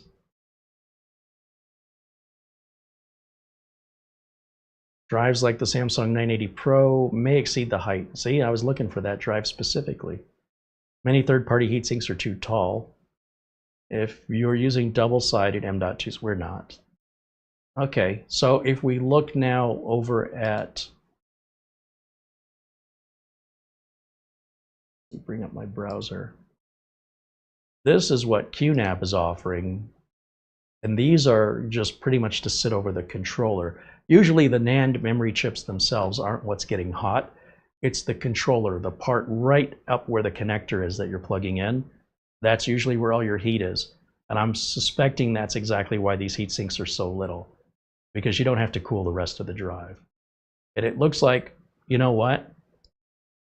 This is a much better value, because if you're getting 5 that are all the same, it's because QNAP knows you're going to need 5. They're basically $2 a piece. That is definitely worth adding to the cart and buying that. I don't see it available from Amazon, but I don't mind buying from QNAP's online store, especially for $10. I'll risk it. It says it's in stock, and that's what QNAP says we need. Then that's what I'll put on. Keep it simple. Also keeps it inexpensive. And then we can run some more tests and see if that does the trick. It should. That makes complete sense in theory. You still have to test it. All right, I think it's going to wrap it up today. Tomorrow, I intend to replicate overheating an NVMe drive to show you the, ideally, exact same symptoms that Jay has apparently confused with a Windows update. This would be irrelevant to a Windows update. However, Windows updates can cause NVMe drives to run hotter due to driver incompatibilities and software updates that need to be done, which isn't necessarily Microsoft's fault. So I just want to show you, it's a different error, and it's pretty much the same behavior, right? You're going to see the drive start to slow down, then the system's going to crash, and then it may not reboot until you shut it off. That drive needs to cool down. It cools down relatively quickly, so then when you turn the machine back on, everything's good. But if you let it run overheated somehow, some way, then you may kill your drive and then it won't work anymore. That's a different issue. Now, if the update is related to overheating the drives, nobody has stated that. That's why this testing has to be done thoroughly. You can't just throw something at the wall and go, oh, look, I stumbled on it. Highly unlikely you're going to stumble on this. However, it is possible. It is not probable. You're likely finding something else entirely different and then associating it without any proof, just because you said, well, look, there, I showed it, but you didn't give us all the information. I want to know what temperature that drive was at. And the fact that that was a Gen 5 drive concerns me, because those drives are notorious for running hot. And it replaces it with another drive that's Gen 4 that only runs half the speed of a Gen 5 and therefore would not get as hot, nor would it get as hot as quick. And then stating that the Windows update caused that seems a bit, you got to have a bit more faith and belief than focusing on facts and reality. So my faith and belief are in the facts and reality that weren't offered to us. And I appreciate his effort. I know he meant well. But without all the additional information that he omitted, I don't think he found the same problem. He found a similar symptom, but for a completely different reason. And I'll show you. I will show you tomorrow. So our members have that to look forward to. If you're not a member, good reason to sign up as you want. That.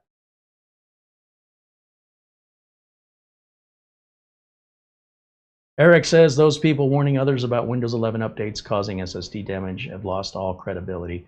No proof, but scaremongering to get lovely clicks and money. Yes, I don't know that they really intentionally do it, but they wouldn't make a video usually that they think you're not going to watch. I will. I practically do that on every video. That goes against the whole point of making videos. The reason you make videos, right, is you want to gain an audience and you want to become like some form of influencer. I don't need to be an influencer. When I started my own business and I was in charge of my own business, I became an influencer to my customers. And those customers pay me.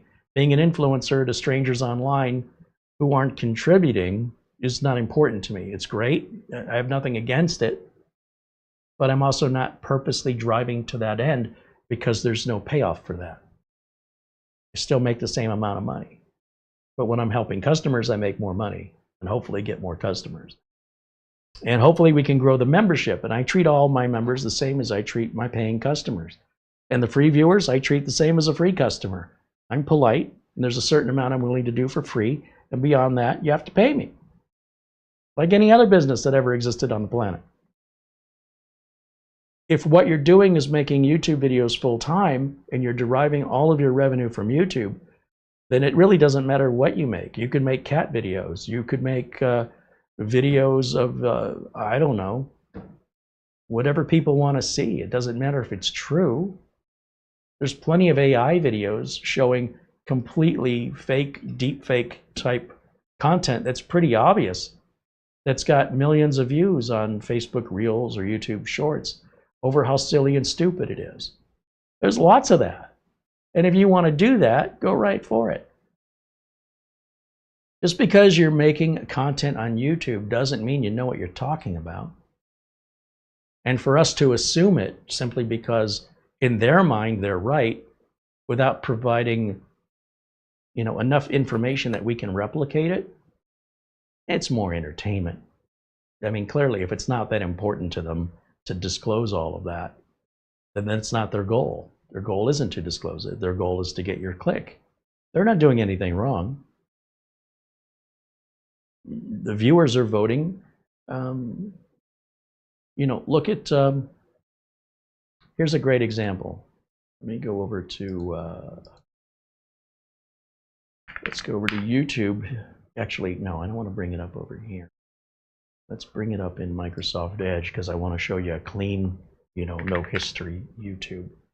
And then let's go over to our window capture. And let's go to Microsoft Edge. Okay. Scotty Kilmer is a mechanic. He's been running his own business for, I don't know. He's been working on cars for 50 years. Now, what Scotty does is really well known by his audience. Every single title and every single thumbnail is clickbait. Every single video is clickbait. I won't be recovering from this. Stop buying these Rotosphera. Today's new cheap vehicle scares the crap out of me. I'm shutting down the Scotty Kilmer. No, he isn't. He's not lying. He's saying there are some channels claiming to be him that are not him using deepfake AI, and he is shutting those down. So yes, he is shutting down the Scotty Kilmer channels. He's not shutting down his channel. He's not lying to you. And look, 230,000 views in 3 days. So if you're Scotty, what does that tell you? I need to title more tricky titles where I'm not lying. And if you look in the comments of what his viewers who regularly see him do this every single video, they say, see you tomorrow, Scotty. Bye, Scotty. Oh, and I'll see you tomorrow. They're like, we'll play, sure. And he does this over and over and over. Now, the information he provides is real information coming from a real mechanic. If he says, oh, I'm about to get sued for showing it, no, he isn't. But he's also not lying. He's just kind of, it's a little bit of hyperbole, okay? And it generates clicks and it works. Stop plugging this into your car right now. He's not wrong, but is it really that important? Sad news for Scotty Kilmer videos. Rest in peace. I mean, every single video. Now, I don't do that. I play around sometimes, but this is consistent. And here's the thing. Do I get 140,000 views in 3 days? No. Do I have, how many subscribers does he have? 6.58 million subscribers. Okay, if you want subscribers, this is an easy way to get there. Does it require anything but self-awareness to realize how manipulatable, how you can easily control, I'm becoming Elmer Fudd, the general public. They're that easy to trick. And not only are they that easy to trick, but then they'll follow you like you're a messiah. And they'll say, please, exaggerate more to us. Please, we love you. Keep it coming. And so the audience encourages this. And it's not a big, like, it's not a minor difference. This is major. I've been doing this since 2007 here on YouTube. 2008 on YouTube. And I have 400,000 plus subscribers. Now, Scotty also has been doing this for a while. He's been a mechanic for 57 years, but his channel was started, oh, he started earlier than me. There you go. But not that much. I started in January. He started the previous August. So he got a head start. But that head start, he has got 7 times, no, wait a minute. He's got 6 million plus more subscribers than I do. And this difference between us is not only the subject matter, because, you know, most everybody has a car and are more likely going to work on that than a computer. So your default audience is bigger. The information he provides is accurate. He's actually working in the business. Other mechanics may not agree with him, but that doesn't mean he's wrong. He's got a business to run and he answers to his customers. But when it comes to YouTube success, and you can ask Mr. Beast, the thumbnail and the title are critical. And the more you can manipulate and convince your audience to be compelled to click on, the more successful you'll be, and to damn with the facts. Now, I can't tell you why other content creators make content. I'm specifically talking about Scotty and others like Scotty that follow these kind of manipulative techniques that are very obvious, very common. I don't play that game, so I won't achieve the kind of results because we're playing by 2 different sets of rules. And I don't care to win the game. I just want to make sure I'm playing morally and ethically to what I believe are the values I was raised with.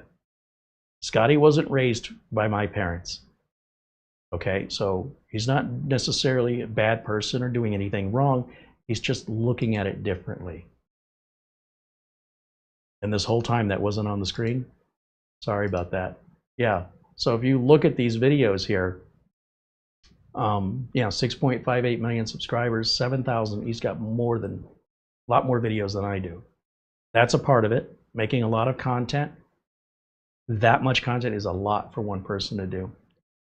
But if you look at these videos, buy, don't, one word, no long thumbnail, everything's simple, very simple, and hopefully compelling. Rest in peace.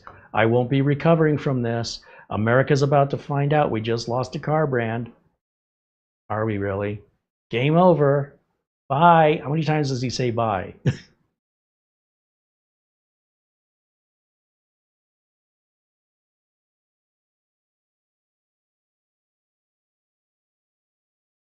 You won't believe where this Mazda was made. Go over to videos. What's he saying? I won't be recovering. I'm shutting down the Scotty Kilmer channels. See you tomorrow, Scotty. Sad news for Scotty Kilmer viewers. Doesn't it look like he died? He knows what he did. He's not dead. Doesn't that make you want to click on it and find out what happened? 140,000 views in 9 days. It works.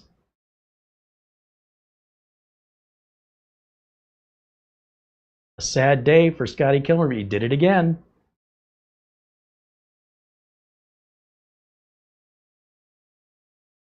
I never thought I'd live to see this car company go bankrupt. Okay. Rest in peace. A sad day for Toyota and Lexus. Oh yeah, because they're out of business now, right? This is a lot of exaggeration, but it works. This obviously works. So, just something to keep in mind.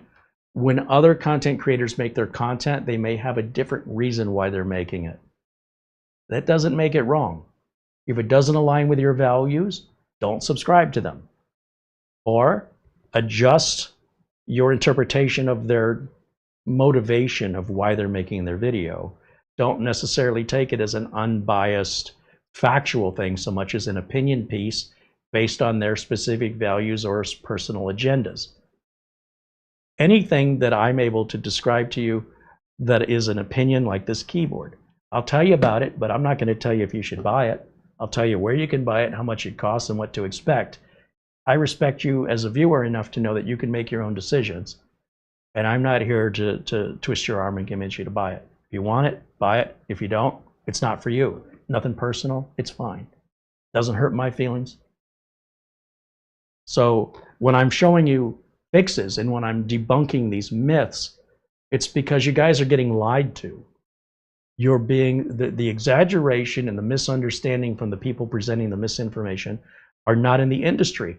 And if those people were in the industry, they'd likely be fired or they'd get up to speed. If somebody says, I don't know how you can work an 8-hour day, right? Maybe they're younger, they're 20 years old, and I don't want to work. And it's too hot outside, and I'm just going to sit here and eat because their parents have enabled that. Is it wrong? Is it illegal? Depends what your perspective is on your child and what values you have. But you sign that kid up to be in the military, and things are going to change real quick. Okay? Duh. So, some people are self-motivated. Some people will be forced into motivation, and some will remain unmotivated for their whole lives. Does it mean it's wrong? They're not breaking any laws either way. What you get out of life is your choice. If content creators want to tell stories and share opinions and talk about things that absolutely would not fly in a real business, nothing wrong with that. If I did it, I could lose my job. So I make my videos for a different reason. And when I make videos, I want to prove to you that you can replicate everything I'm showing you. I'm not hiding anything. I'm not omitting anything intentionally. And that way, if you're skeptical, try it yourself, and I will expose all the tools and all the testing. Everything is always free with, Crystal Disk Mark is free, Cinebench is free, and you can compare your benchmarks to mine. You should be in the same range if you're running similar equipment with the same results or within the same range of results that I show you. These other people don't necessarily do that. Jay could have been overclocking his processor for all we know. Jay could have run the AMD, I can't think of the name of the AMD software that allows you to crank up the settings. Maybe he did that. He didn't say if he did or he didn't even bring it up. That's not the way testing works in the real world where people are paid. In the military, okay, and I think Jay was in the military at some point, he would know there are policies and procedures that have to be followed.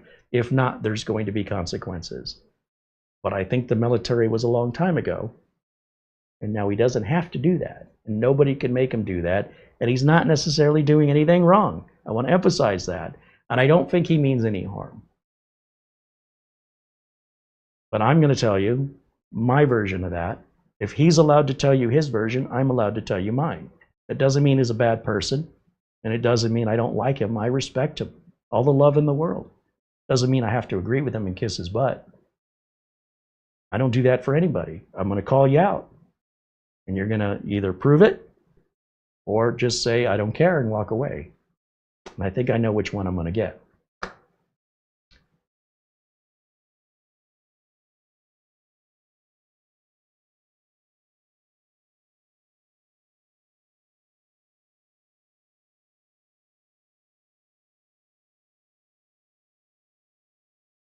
Can you say friendly fire? I guess it's kind of like that. That's fair. But that's what professionals do. Professionals, if you hear the stories of anybody that ever worked with Steve Jobs, he was not supposedly an easy man to work for, but the result of that was really high-end, well-made products. Steve Jobs described it as a neighbor said, do you want to see how I polish stones? And Steve Jobs was very young and quite impressionable. And when his neighbor said, let's go out and pick up some rocks, and Steve Jobs and the neighbor went out and picked up some rocks, and he put them into a tumbler. He turned the tumbler on. He said, come back tomorrow. Steve Jobs came back the next day, and they had these beautiful polished stones. He couldn't believe these were the same stones.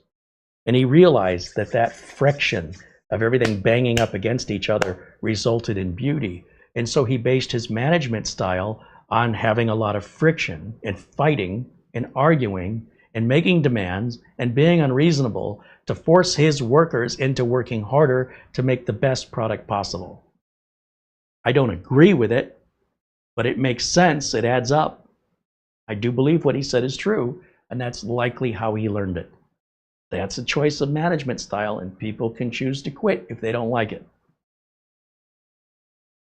Since Tim Cook took over, Tim Cook doesn't seem to be anywhere near as aggressive and argumentative. And what has Apple done that's blown your mind since Steve Jobs? It's just repeating more of the same thing over and over and over again. I'm not happy about it. I mean, I don't buy Apple products anyway, but Apple blew away the phone market when this computer company came up with a phone. They never made a phone before, ever. Why would Apple make a phone? Remember how confusing it was? Apple's making a phone? How good could that be? Change the entire market. Wow. They were also making an electric car, but that one didn't pan out, or the Lisa or the Newton. I mean, they're taking a lot of swings, and they're not hitting the ball every time, but now it doesn't seem like they're swinging as much. Now it just seems like they're just adding on to what they've already done. I don't see a lot of innovation. And I think it's because there's no more Steve Jobs, and his management style clearly worked. For better or for worse, and I'm not saying it's the only way that would have worked, but we can't doubt that that way did in fact work.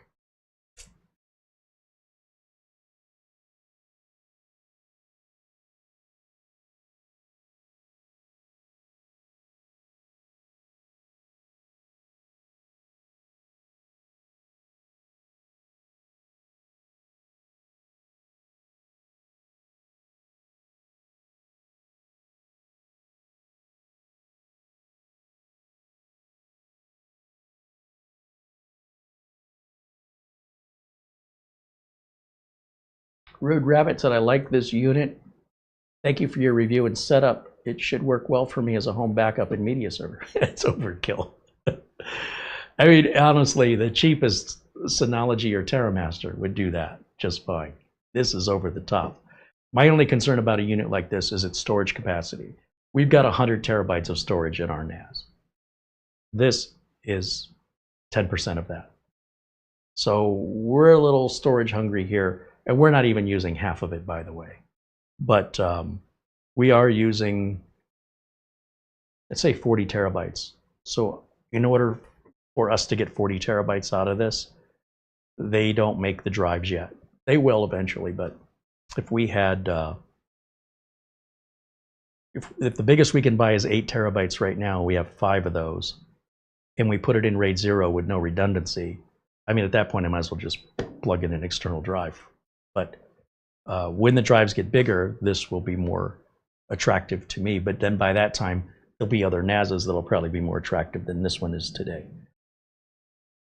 All right, guys, thank you for hanging out. Thank you all for joining me. I hope you've had a great Sunday. Tomorrow is a holiday, Labor Day, but we are still broadcasting on our regular schedule, members-only video tomorrow at 1 o'clock.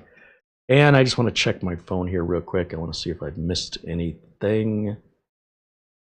Again, a thank you to our friend Charlie Purdy, our friend Buster, for their Amazon gift cards that were contributed here prior to us even beginning the show today. And these guys have been very generous and supportive in the background, enabling us to make a lot of our content. This content just happened to coincide with the customer need, so I took advantage of it. And again, if a customer says they don't like it or it doesn't meet their needs, I will likely just return it back to Amazon for a full refund. And I'll just keep the drives. I'll use the drives on something. I will put some heat sinks on there. I think I'm going to order the QNAP heat sinks and then just see what difference that makes for 10 bucks. The customer doesn't need this right away, so I want to test it thoroughly before I deploy it, because the customer stated they don't want to keep switching it out. They want to do it once. So I'm going to try my best. And if this isn't doing it, there's no second chance. At that point, they're likely going to go to a server, and I'm likely not going to help them anymore because I can't. It's just not my specialty. All right, so that's where we're at. I hope you join us tomorrow. Thank you to Mara, of course, our channel administrator, for all the work she does in the background. Thanks to all of our members. Thanks to everybody participating and asking questions. I look forward to seeing you tomorrow and further testing NVMe heat cycling and showing you what that looks like and how you can identify it just by the computer symptoms. And that it's likely not related to the update, but I'm not sure that the update's not causing the drives to overheat, but that is not what's been reported.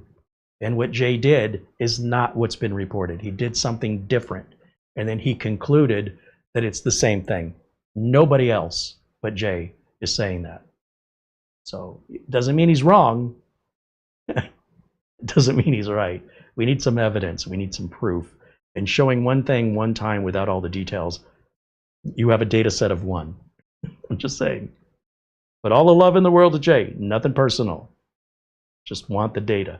That's going to wrap it up. Thank you for watching. Hope you enjoy the rest of your weekend and your extended weekend in the U.S. Maybe you get a day off. Hallelujah. Until next time, bye for now.